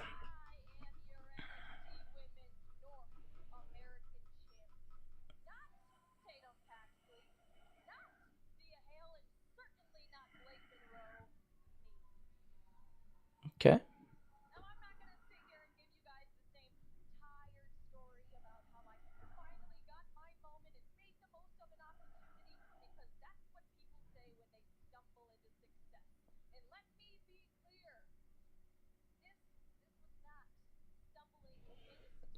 This was not stumbling into success.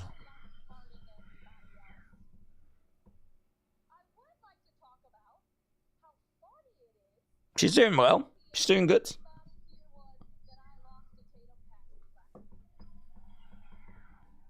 She wants to talk about her loss to Tatum.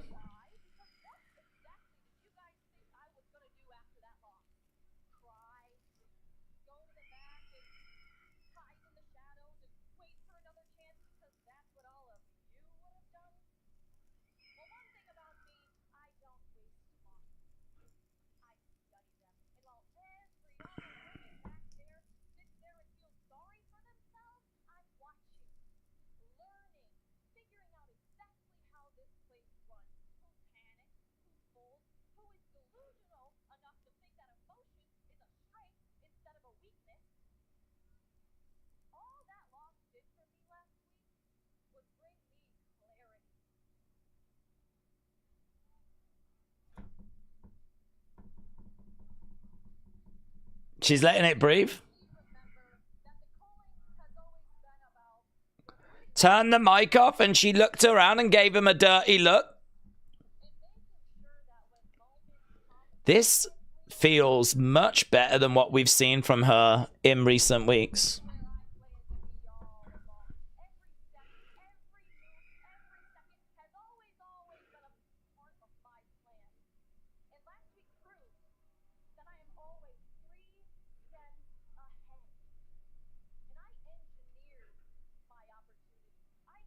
She's got a bit more weight in her voice, actually, than Blake Monroe.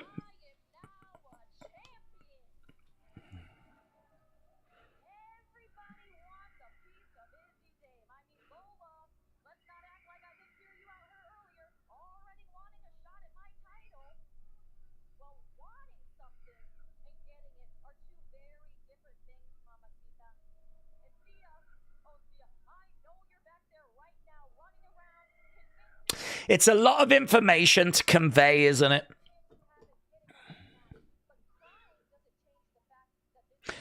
I still think there's some work to be done. She could have said to the crowd, let's go through the contenders, shall we? Let's start off with Thea Hale and then allowed them to like cheer Thea's name. Like that would have been a better way of going into this long list of people.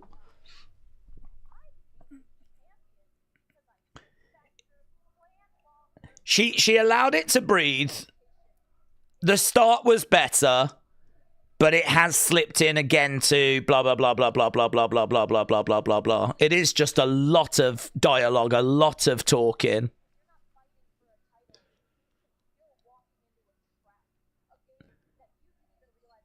I feel like she's left the crowd behind.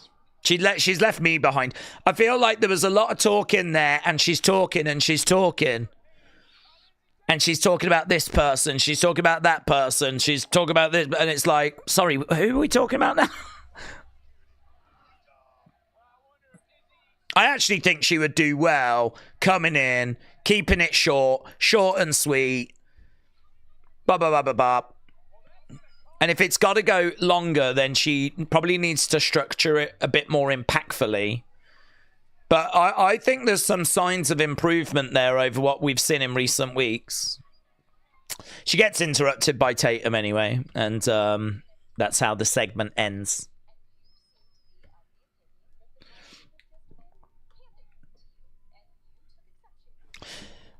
I gotta be honest, someone must have spoke to Izzi. It wasn't as bad as the others. She did make a few good points. Jordan said if it was short and sweet, then people would complain it was short. Well, you're going to get criticism until you actually deliver the perfect long-form promo.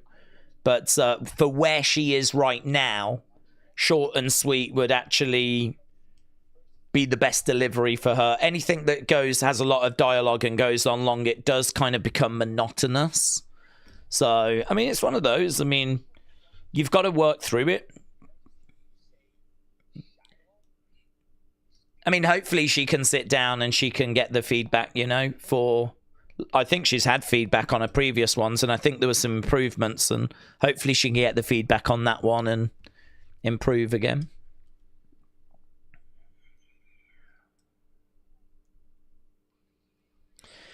Okay, Lexis wants to have a word with Stacks. Coming up next is our main event, Joe Hendry and Dion Lennox. Carmen, hello. Daze, I went to the American Legion post 100. I saw ARW Pro. Let's go. Someone has to. Carmen, I hope you're doing well. JJ in a shadow. Shout out to you, my friends. Appreciate it. We are at commercial. K-Dub said it can't be that good if you said it wasn't so bad. Yeah, well, she, to be honest, she's been in a bad place. Her promos have been like, oh god. I think they've really stood out as being something on the show that really needs work, and it's still not where it needs to be, but I think there was improvement there. And you know, I've said before, that's something that I personally enjoy about NXT. Like, I think there's a few ways of looking at it.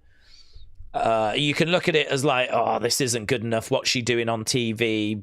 Blah, blah, blah. Or you can look at it as, here's someone we're developing. Here's an area that clearly needs to be improved.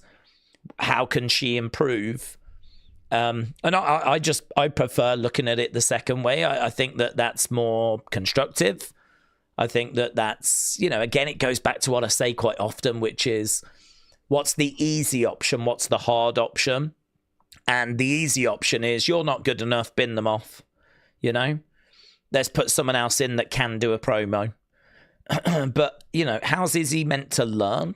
I mean, the best way of kind of learning is by going out there and doing it. Failing and, you know, trial and error and whatever. And, you know, that is kind of what NXT is for as well. This is still developmental. It is a developmental brand. We are getting these people ready for the main roster. So I don't look at anyone having struggles as being like, you know, get off my TV, right? The only way that I would get to that point is if they were just not learning, and it was like over a long period of time and we just were not getting any development. But I mean, it's interesting for me I was actually looking forward to that segment because I wanted to see if she had kind of learned or improved anything on her promos, or was it going to be more of the same?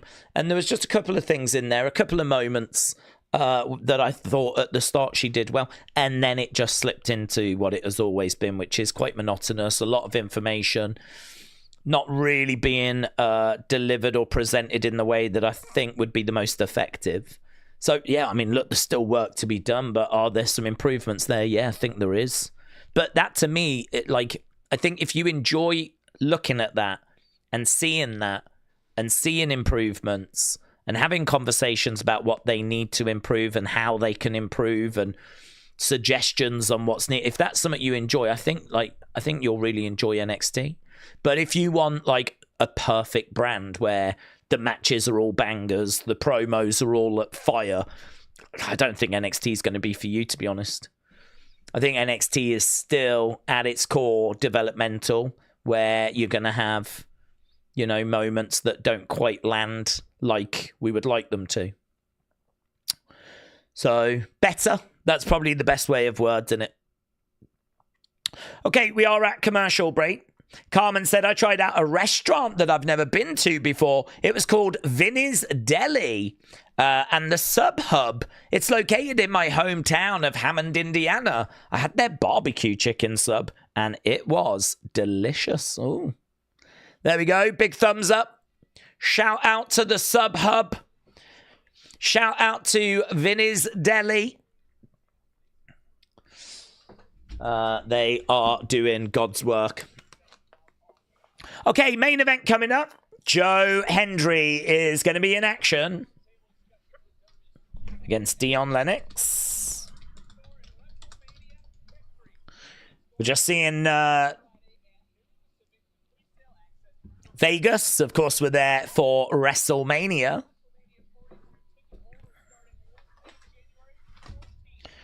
Okay. Stacks against Shiloh, you lot said was good 93.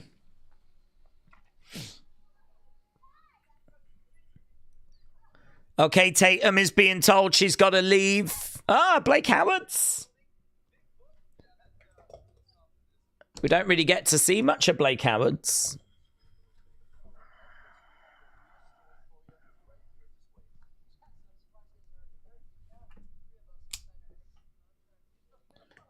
Oh, okay. These three have been called up now.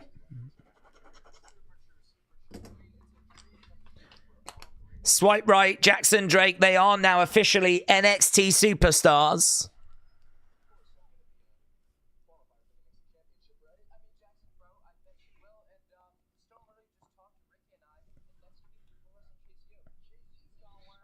Okay. Swipe right, Chase U next week.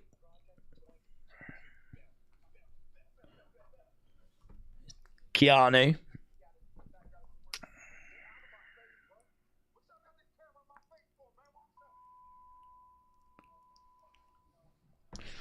You only briefly pushed the camera and it went to a test card. Get it out my face. Okay, NXT Championship ladder match qualifiers. Eli Knight against Sean Legacy. Eli Knight against Sean Legacy. One of them is going into the match. I didn't have either of those qualifying for the NXT Championship ladder match. Anyone else find that a bit weird? That's a weird qualifier, no? Yeah, me? Just me? Zaruka, Rank UCC, Fatal Influence. That goes down next week. Next week.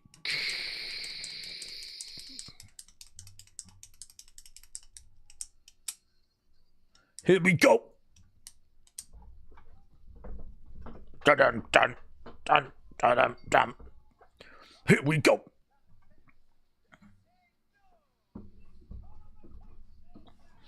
Let's go. With all the NXT to main roster call-ups, do we think a culling / release of old main roster talent is probably coming?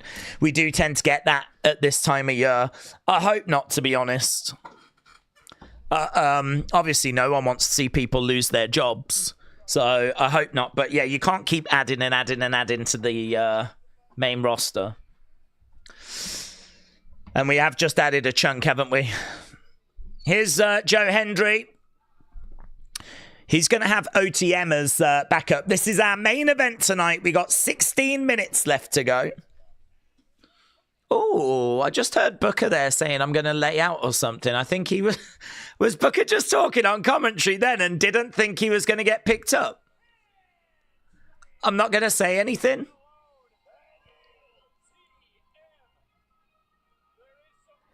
Did he know that he was on sound there?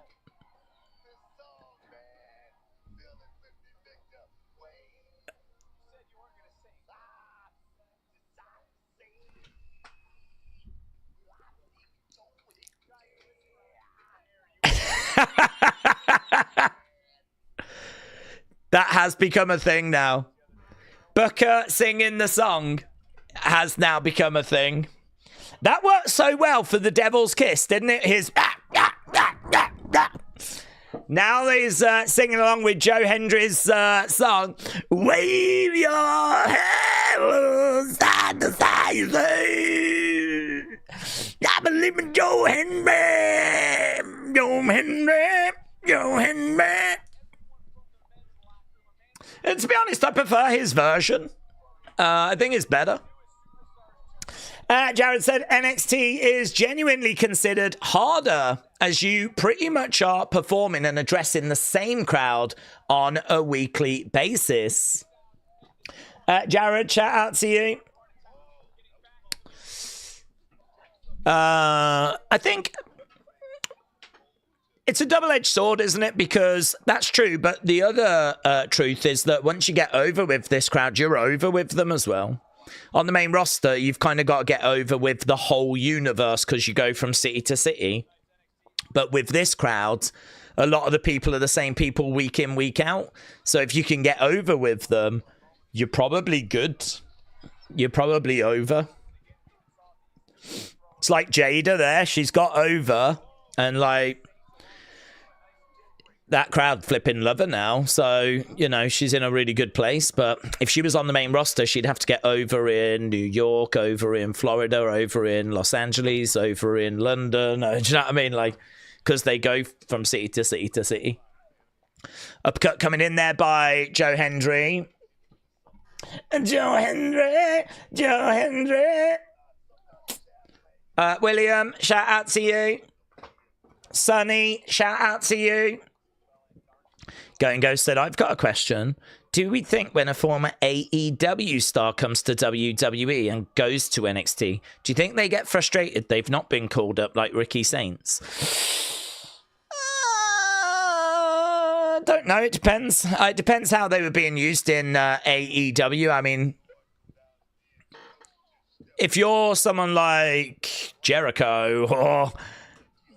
you know, Moxley or maybe MJF and you got put in NXT, maybe you would be frustrated, but then you could make the argument maybe you wouldn't sign in the first place. You know, if you spoke to WWE and they were like, yeah, we're going to put you in NXT first, they might turn around and go, nah, I'm all right. That's not where I see myself. But I think if you're someone like Ricky, who, to be honest, was not the biggest of stars in AEW, I don't think you can necessarily expect to come to WWE and just walk onto Raw or SmackDown. Same with Ethan Page, who wasn't the biggest star over there. Same with Lexis King. So I think it really depends how you were used and how those negotiations go as well. I mean, I actually think it's in a lot of wrestlers' benefit to go to NXT first. I think if you go to NXT, not only are you helping NXT with their ratings... but you can just tweak a few things and build up that excitement, you know? If you're in NXT, then, you know, you can kind of get introduced to some people that don't watch AEW. And we have to be honest, there's quite a few people that don't watch AEW. So there's going to be a few people that might not be familiar with you. They might have heard your name, but they don't, you know, they haven't watched you. They don't know really what you're about. So you could go to NXT. You can kind of introduce yourself to them. Win over some of those NXT fans that aren't familiar with you. Work on a little bit of presentation. Just get your feet in the door. Understand how WWE works. You know, work on a few bits. Just, you know, no pressure. Just get yourself ready and, 6 months later, bang, get called up. Come up after WrestleMania. If you was to sign now, you might not be in WrestleMania plans. Help out NXT for a little bit. Go up the night after WrestleMania. I mean, I don't see that as a disrespect. If I worked for WWE and I was to propose that to someone, I wouldn't be doing it because I disrespect them. I'd be doing it because, I think it will help NXT. I think it will be, something that will help the ratings for NXT. I think it will be something that will help them acclimatize. And, I might not have really creative set up for them, but I can factor them in after Mania at this point. So, I can't say that people wouldn't view it that way, but I don't think they should view it that way. I tell you that something that distracts me, there's a lot of people in the front row that look like people that have been at tryouts. I think that there could be some, I don't know if they're Performance Center or if they're WWE ID or if they're tryout people, but I feel like there is a chunk of wrestlers just in those first few rows where Chase U used to sit. There's a few people over there, I'm like, they look to be like wrestlers to me, that talent. And there have been tryouts going on this past week. Right, we are at commercial break at the moment. Trini said Jade going to NXT would have ruined her aura. She should have been training and performing in NXT, but off screen, says Trini. Rhonda is another one who could have used some off-screen NXT run, especially with promos. Jennifer said Jade bumbling on the main roster is drowning her aura too. Yeah, you see, I would agree with that. I think going to the main roster and being out of your depth is not a good look. I think if you go to NXT and you've got a few shortcomings, then let's work on those. And actually, by the time you hit the main roster and you're being exposed to the wider fan base, the casual fans, we got to be honest, most people only watch Raw and SmackDown. And to be honest, probably even less watch that and just tune into Rumble, WrestleMania. I mean, you've got different levels of fans. You got your hardcores, you got your casuals, you got your super casuals. I sort of feel like with Jade's, she's having to work it all out on the main roster, and she's showing the most people her shortcomings when she could have gone to NXT. And, all right, she could have shown the same shortcomings, but it would have been to a much smaller audience. And actually, by the time that she got ready, she could have come up a bit more complete. So I would have actually made the argument for her to have gone to NXT first.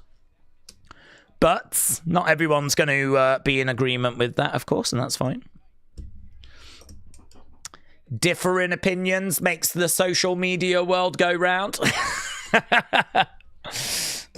Joe Hendry into the turnbuckle.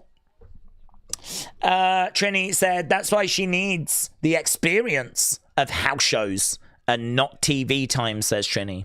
So you would have brought her in, just kept her on house shows, not used her on TV, just exposed her to the fewest amount of people possible, worked it out, and then gone straight to the main roster. Okay, I hear that. Spiller said, I love how we're talking, and Daze just jumps into our conversation. I'm a renegade. Joe Hendry is in control, by the way. Oh, what was that? What was that? Those brass knucks. Brass knucks. Brass knucks. Here we go. Oh, boom. 1, 2. Oh, kick out by Dion. Well, why are Dark State just accepting this?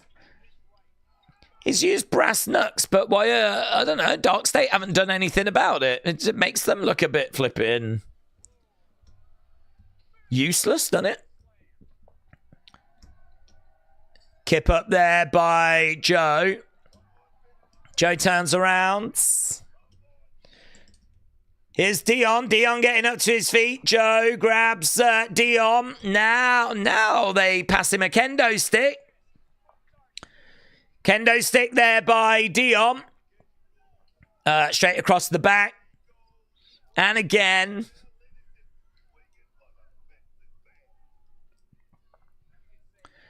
Another kendo stick shot. It's a weird match, this. And this is a weird match. It's a no DQ match with people already at ringside, already getting involved. But they're not like just getting in the ring and just, do you know what I mean? How is this not broken down into carnage? Joe uses that kendo stick. Now he's going to look to pick up Dion. Slams Dion down. Goes for the cover. Surely someone grabs the leg. Yeah, good. Osiris does that. Now he starts beating up on Joe. OTM don't do anything about it. OTM had just stood over the other side. Go, don't do that. That's not right. Dion Lennox driving Joe down. OTM grab Dion's leg, pull him out the ring. Shot coming in. Dark State over the other side have got up on the ring and they're shouting, don't beat up our guy. This is weird. Is this going to finally break down into flipping? The numbers are with Dark State. It's 3-on-2. That was always a problem here with this match, actually, was that he did get OTM, but he was still like a number short. Crowd are chanting OTM. I'm glad that it's broken down into this, because it sort of feels like it should have been this all throughout. So OTM and Dark State, they seem to be fighting their way to the back. OTM dealing with the extra person at the moment. That's their problem to deal with backstage. That's just going to leave Dion and Joe. We've only got 4 minutes left to go. What do you think about Bron Breakker getting suspended? I'm excited, says Carmen. Yeah, I don't think it's going to be a long suspension. But, you know, I expect to see him in the Rumble. And maybe we see him in the Rumble. Next. Perhaps we don't see him before. Perhaps we see him on Monday and he just does what the hell he wants. 1, 2, spinebuster onto a chair, but a kick out there by Joe. Days, I said before, when I went to my first live event, it was opening day of the holiday. I got to meet CM Punk and I got to see AJ Styles wrestle before he retires, and I loved it. Go, shout out to you, buds. Not the Slim Jim table, said Sandy. It's in the ring. It's waiting. I think someone's going through it. So right now we've got Joe Hendry in control. Shot coming in there by Dion. These two exchanging blows back and forth. Big boot coming in there by Joe. Dion! Ah! Joe goes into that Slim Jim table. It does break. And 1, 2. And a shoulder up by Joe.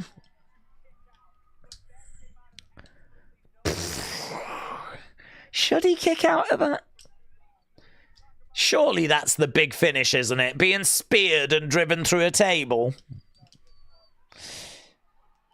Big cheer. Someone's getting in the ring, and it is Tony.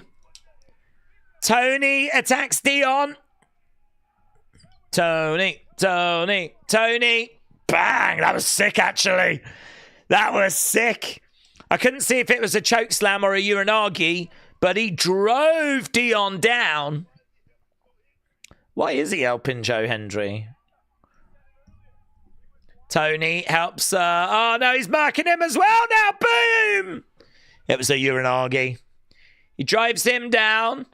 He puts him on top of Dion. 2, 3. Joe Hendry gets the win. And I'd kind of like it if Tony does this to all the matches now. Tony just gets involved in every match and every match goes the way that Tony wants.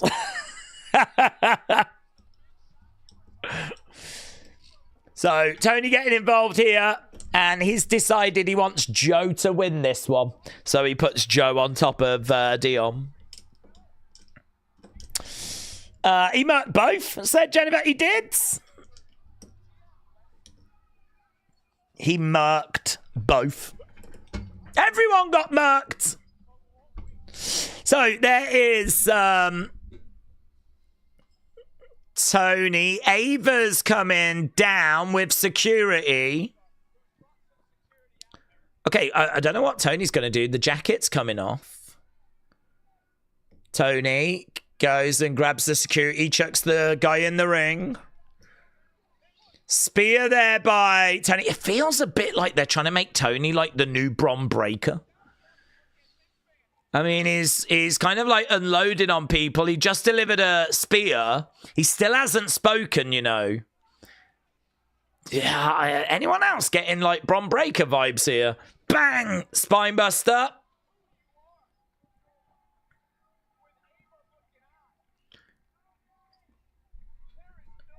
Is he going to say anything to her? Here we... No, damn it. I thought he was going to say something, because I want to know if he's going to have that same accent or not. We'll be right back. Surely that's the end of the show. I've got a little thing that says we'll be right back. Are we going back? What's happening? What's this? I got a graphic that says we'll be right back. Are we getting bonus NXT? Are we getting bonus NXT? Oh, I want some bonus NXT. I want some cheeky extra behind the scenes NXT. Well, it says we'll be right back in 30 seconds. Guys, I might be getting some Netflix exclusive content that you don't get on C-Dub Network. All right. Commercial break. I don't know, man. It's going to be a 3-hour NXT. Yeah! Let's go. What's this going to be? 3 seconds left. Yeah! That's cheeky, that is. That's cheeky. A little thing just pops up at the end and it goes, this live stream has ended. Ta-da!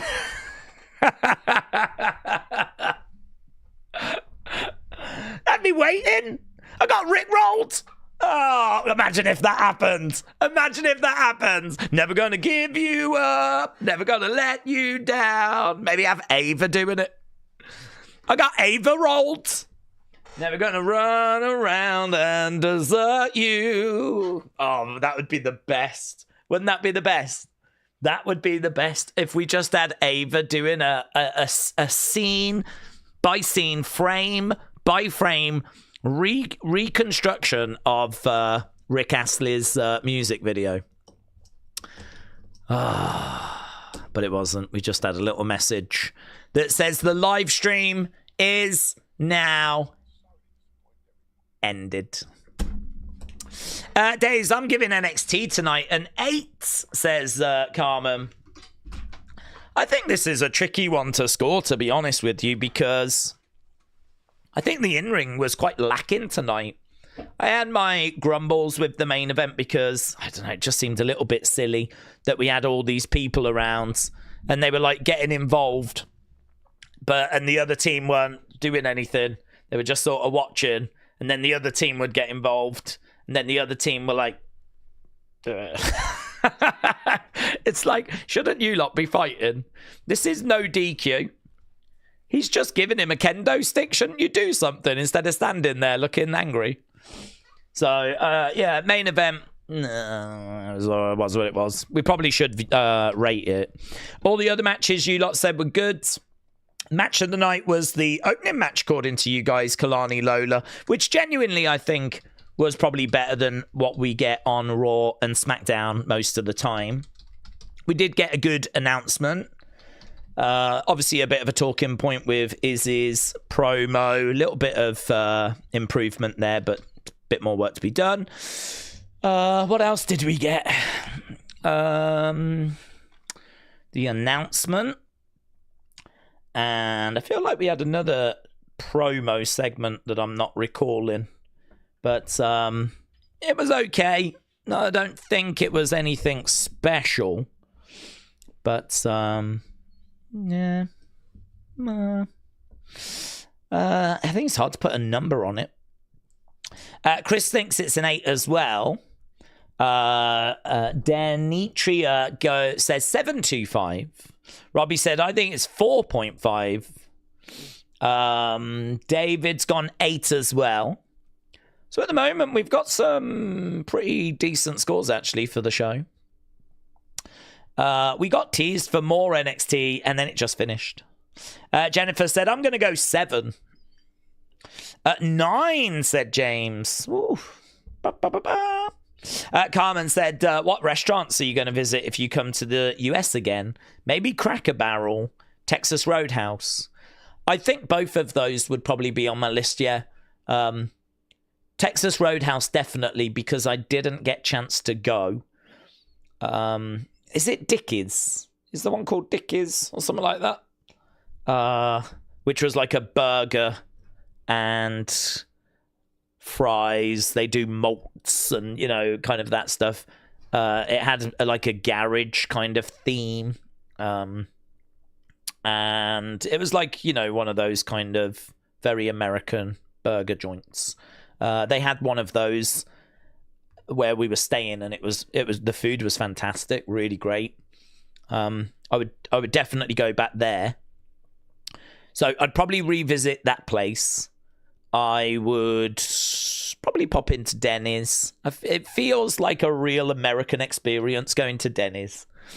So I know that it's got not the greatest of reputations, but I like it.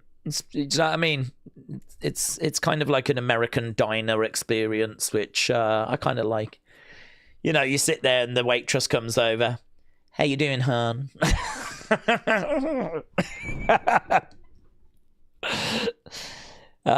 So it's got. I'd probably go there. Good morning, sir. Like that. So much better than what you get in the UK. What do you want? What can I get you? Like that. In America, you're like, good morning, sir. Hey, hon. Welcome to Denny's. Like this. Oh, lovely. I'm coming back here, definitely. In the UK, it'd be like, what? What you want? Like that.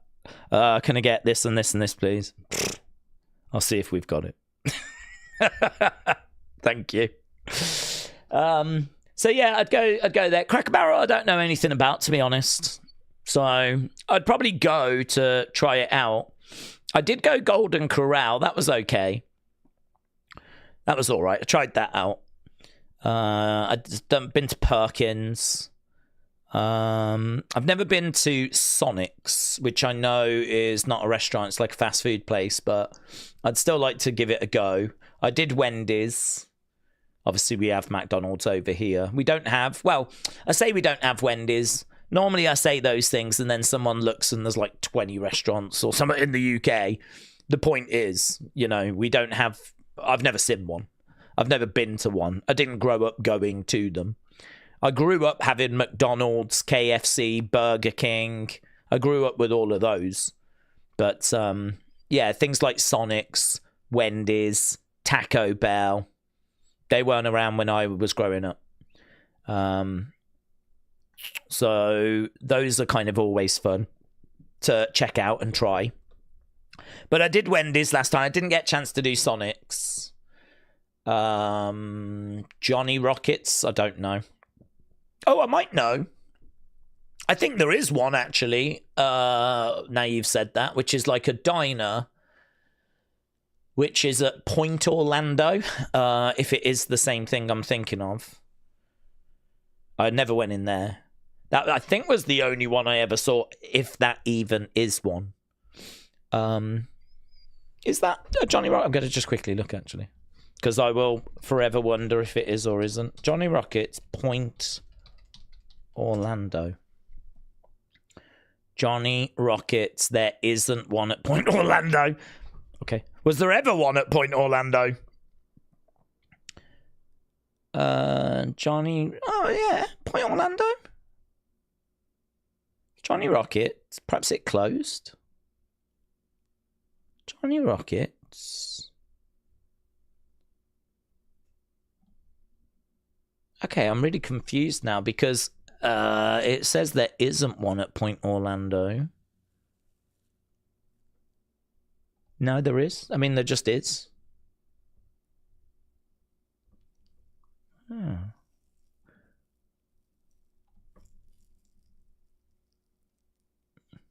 Yeah, it says here there is. It says it's located on the lower level of Point Orlando. So, yes, it was the one I was thinking of. That's the only one I've ever seen, though. So, I don't know how big of a chain that is. I'm guessing quite big, considering you mentioned it. Burger King's in my town, but it ran out of burgers. Woof. That's not good news. Can you pull up a picture of Cracker Barrel Old Country Store? We did that last time, didn't we?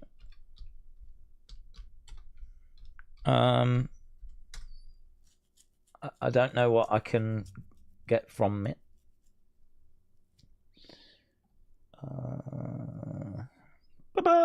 I'm sure we've looked at pictures of this before. I mean, it doesn't look like a place I would be desperate to go to, if I'm being honest. That looks all right.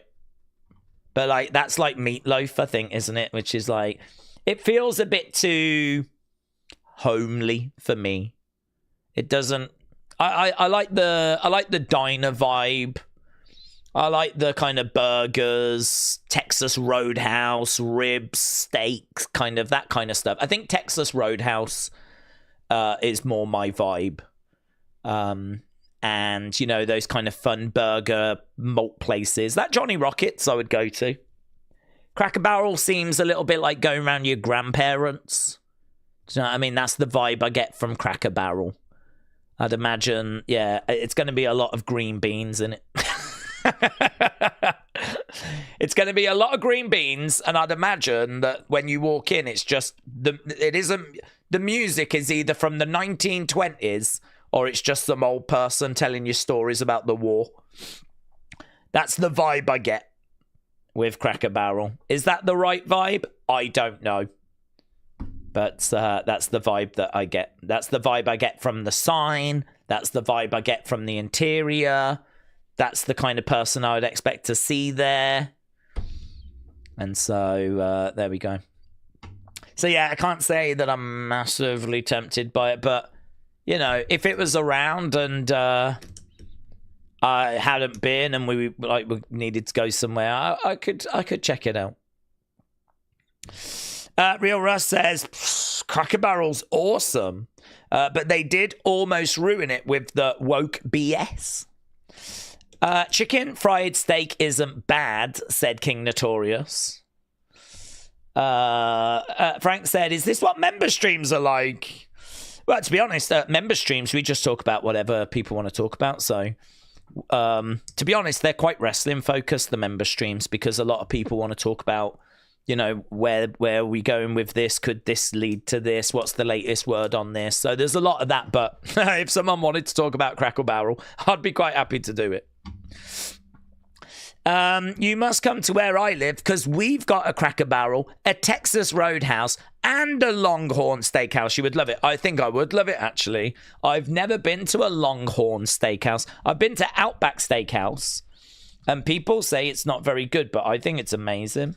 I really, really rate Outback Steakhouse, but I have not been to Longhorn. So, you know, there might be some of you out there that are like Longhorn diehard fans that won't have anything bad said about Longhorn. And there might be some of you Outbackers out there that won't hear anything bad said about Outback. But I'm not here to compare. I can't do that. The only thing I can tell you is I've been to Outback Steakhouse a couple of times now, and every time I've been, it's been fantastic. The steak has been fantastic. Everything's been fantastic. I've always enjoyed it. It's like one of the places I really enjoy going. Maybe Longhorn is better. I don't know. Maybe it's even better. I don't know how it could be better because I swear the steaks they do at Outback are fantastic. So juicy, so succulent. But perhaps some of you out there, you know, you've got your rankings, and for you, there are steakhouses that just blow it away. But I'm always really impressed whenever I go to Outback. I've never been to Outback, said Wrestling Fan. Well, it's come up before in conversation, and people are like, oh, no, it sucks. It's a chain. It's not very good. I mean, I'm not going into it with that mindset, am I? I tell you what I think helps as well is normally in America, you've been out for the day. Normally, we don't have lunch. So what we'll do is we'll get up, we'll have something to eat, and then we'll hit the road. We'll do a load of Walmarts. We'll do some Targets. We'll maybe go to a shopping mall, have a look around the shops. You know, might grab something on the go, but, you know, we won't really have anything until it's dinner time. And then when it's dinner time, like you've built up an appetite. And of course, food just tastes so much better when you've been on your feet all day, you've been out in the sun, you're hungry. I mean, that could absolutely be playing a part. And but every time I've been and sat down and had a meal, it's always been, you know, you leave there going, that was so good. I could do that every day. Really enjoy it. So, but yeah, Longhorn I've never done. I've never been to. What about Fuddruckers? Never been. It's like a build your own burger restaurant. They used to have a couple near me. I don't know if I've seen one, to be honest, in Orlando. I'm sure there is one. I'm sure there's many, but it doesn't ring a bell. Part of me actually is wondering if there was one that opened, you know, in recent years on International Drive. The thing about Orlando is International Drive used to be the place where you would stay.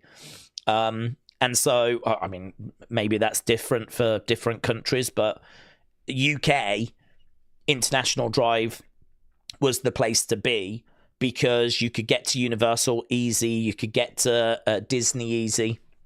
And actually, that was where we stayed in 97, the first time I went to America was 97, and we stayed on International Drive.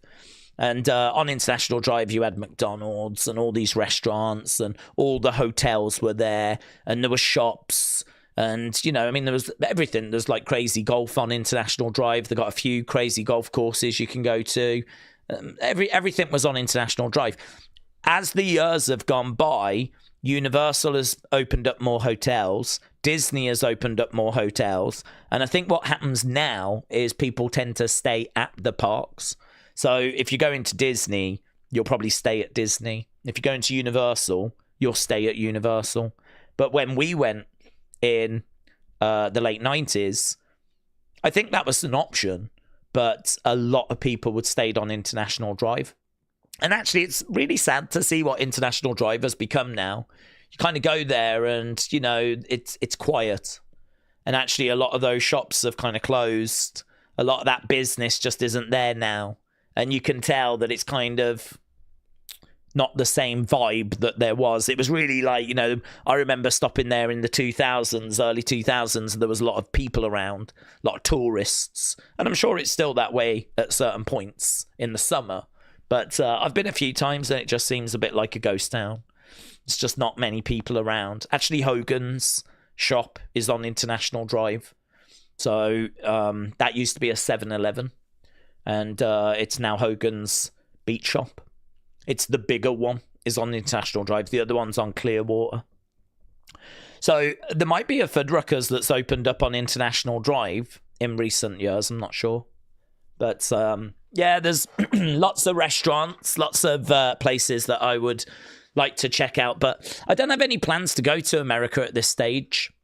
I'm sure I will go back. I love America. I love Florida in particular, but I'm sure I'd have an amazing time in like Texas and California. You know, yeah. I mean, I feel like I've spent a lot of my life in the UK looking over at America, seeing what's going on over there, you know. Part of that being my love for WWE means that I've kind of been aware of what's happening in America. And I love music as well. And there's so much good music that comes out of America that, you know, you kind of, you know, aware of, you know, Michael Jackson and all these big artists that come out of America. And then, of course, you've got the big Hollywood films that come out that show a lot of America and American life. And so you just kind of grow up in the UK being very aware of America, being very aware of kind of, you know, what's not necessarily what's going on over there, but more just, I don't know, that culture finds its way easily into your life through music, through TV shows like Friends, Frasier, you know, stuff like that, and then through films, big Hollywood blockbusters that tend to be about America. So I sort of feel like I've grown up a lot of my life, like looking over at America and seeing what's, you know, culture has influenced me. So as a result, it feels very comfortable to kind of go there. And it's always a great time when I do. So, yeah, no plans to go back. But I've been about a good 7-8 times now in my life to Florida. I've been to New York once. So I'm sure I'll go back again. And I'd like to go over, actually, and do... I won't do it this year. But I'd like to go to WWE Worlds. And then maybe stop in like an Airbnb place so that I can stream WrestleMania with you guys. I don't need to go to Mania. That's fine. I don't need to do that. But I would really love to go to WWE World and hopefully see some of the artifacts that they have on display, some of those Hall of Fame displays. You know, that kind of stuff really interests me. Go see the Mattel store, see what new figures are being shown off. Maybe go to, you know, the stage where some of the wrestlers do some presentations. You know, there's just a few interesting bits that go down at WWE World. So I'd like to do that and then go back to the, like an Airbnb and then stream. I might do that at some point over the next few years. I'm not sure. I have no plans, though, and certainly that is not happening this year. And actually, thinking about it, next year we're in Saudi, aren't we? I ain't going there. So it might be interesting to see where we are in 2028 for WrestleMania. Nothing's been announced for that yet. So 2028, I might just, you know, in mind. So I'm having a look. I'm interested. I could save up for that now. Once I've got the new chair, it might be a let's go to WWE World Fund that we start saving up for then. I don't know. But yeah, there we go. Right. Big Time said, Daze, I know NXT's rebuilding, but they're in a tough position when you introduce new stars and there's no star power for them to feed on to help elevate them to the next level. Yeah, maybe. That's where you can always just have a word with Triple H. You know, I've given you a few people. Can you just chuck someone my way? I could do with a little bit of a helping hand here if you've got anyone spare. You know what you're doing for WrestleMania season. You know who you don't need. Triple H might say, well, look, let's get past the Rumble first. Let's see, you know, everything goes well with the Rumble. We'll see if we're definitely locked in with stuff, and then I'll have a better idea as to who is free. Once I get to that point, I can throw you Johnny Gargano. I can throw you The Miz. I can throw you Matt Cardona, I can throw you Damian Priest, I can throw whoever, right? And then, you know, they might be able to come down and just bring some of that star power. So, I mean, we've done that many, many times before, and I'm sure we're going to do it again in the future. So, yeah, I don't worry. I'm really not concerned. If you think of how many times NXT has had to bring through talent, you know, if you think about how many times people have graduated from NXT, so that next level have to then step up. I mean, it's just been happening every year since like 2013 that we've kind of gone through this process. So I'm not worried. If they see the ratings drop, if they see the ratings really suffering, they will no doubt, like, you know, bring some star power down to boost it all back up again. But if it holds, then I think they're just going to be fine with where they are. So they'll be keeping a close eye on the ratings. And if it starts slipping, then they, you know, might pull like an emergency lever. But they'll be hoping that they don't have to do that. They'll be hoping that they can just, you know, naturally bring through this next wave as seamlessly as possible. So we'll have to see what happens with the ratings. Right. Daisy, you going to the Wyatt's house at Universal? I don't think it's back again, is it? I think it was only a one-time thing, and I think it's gone now.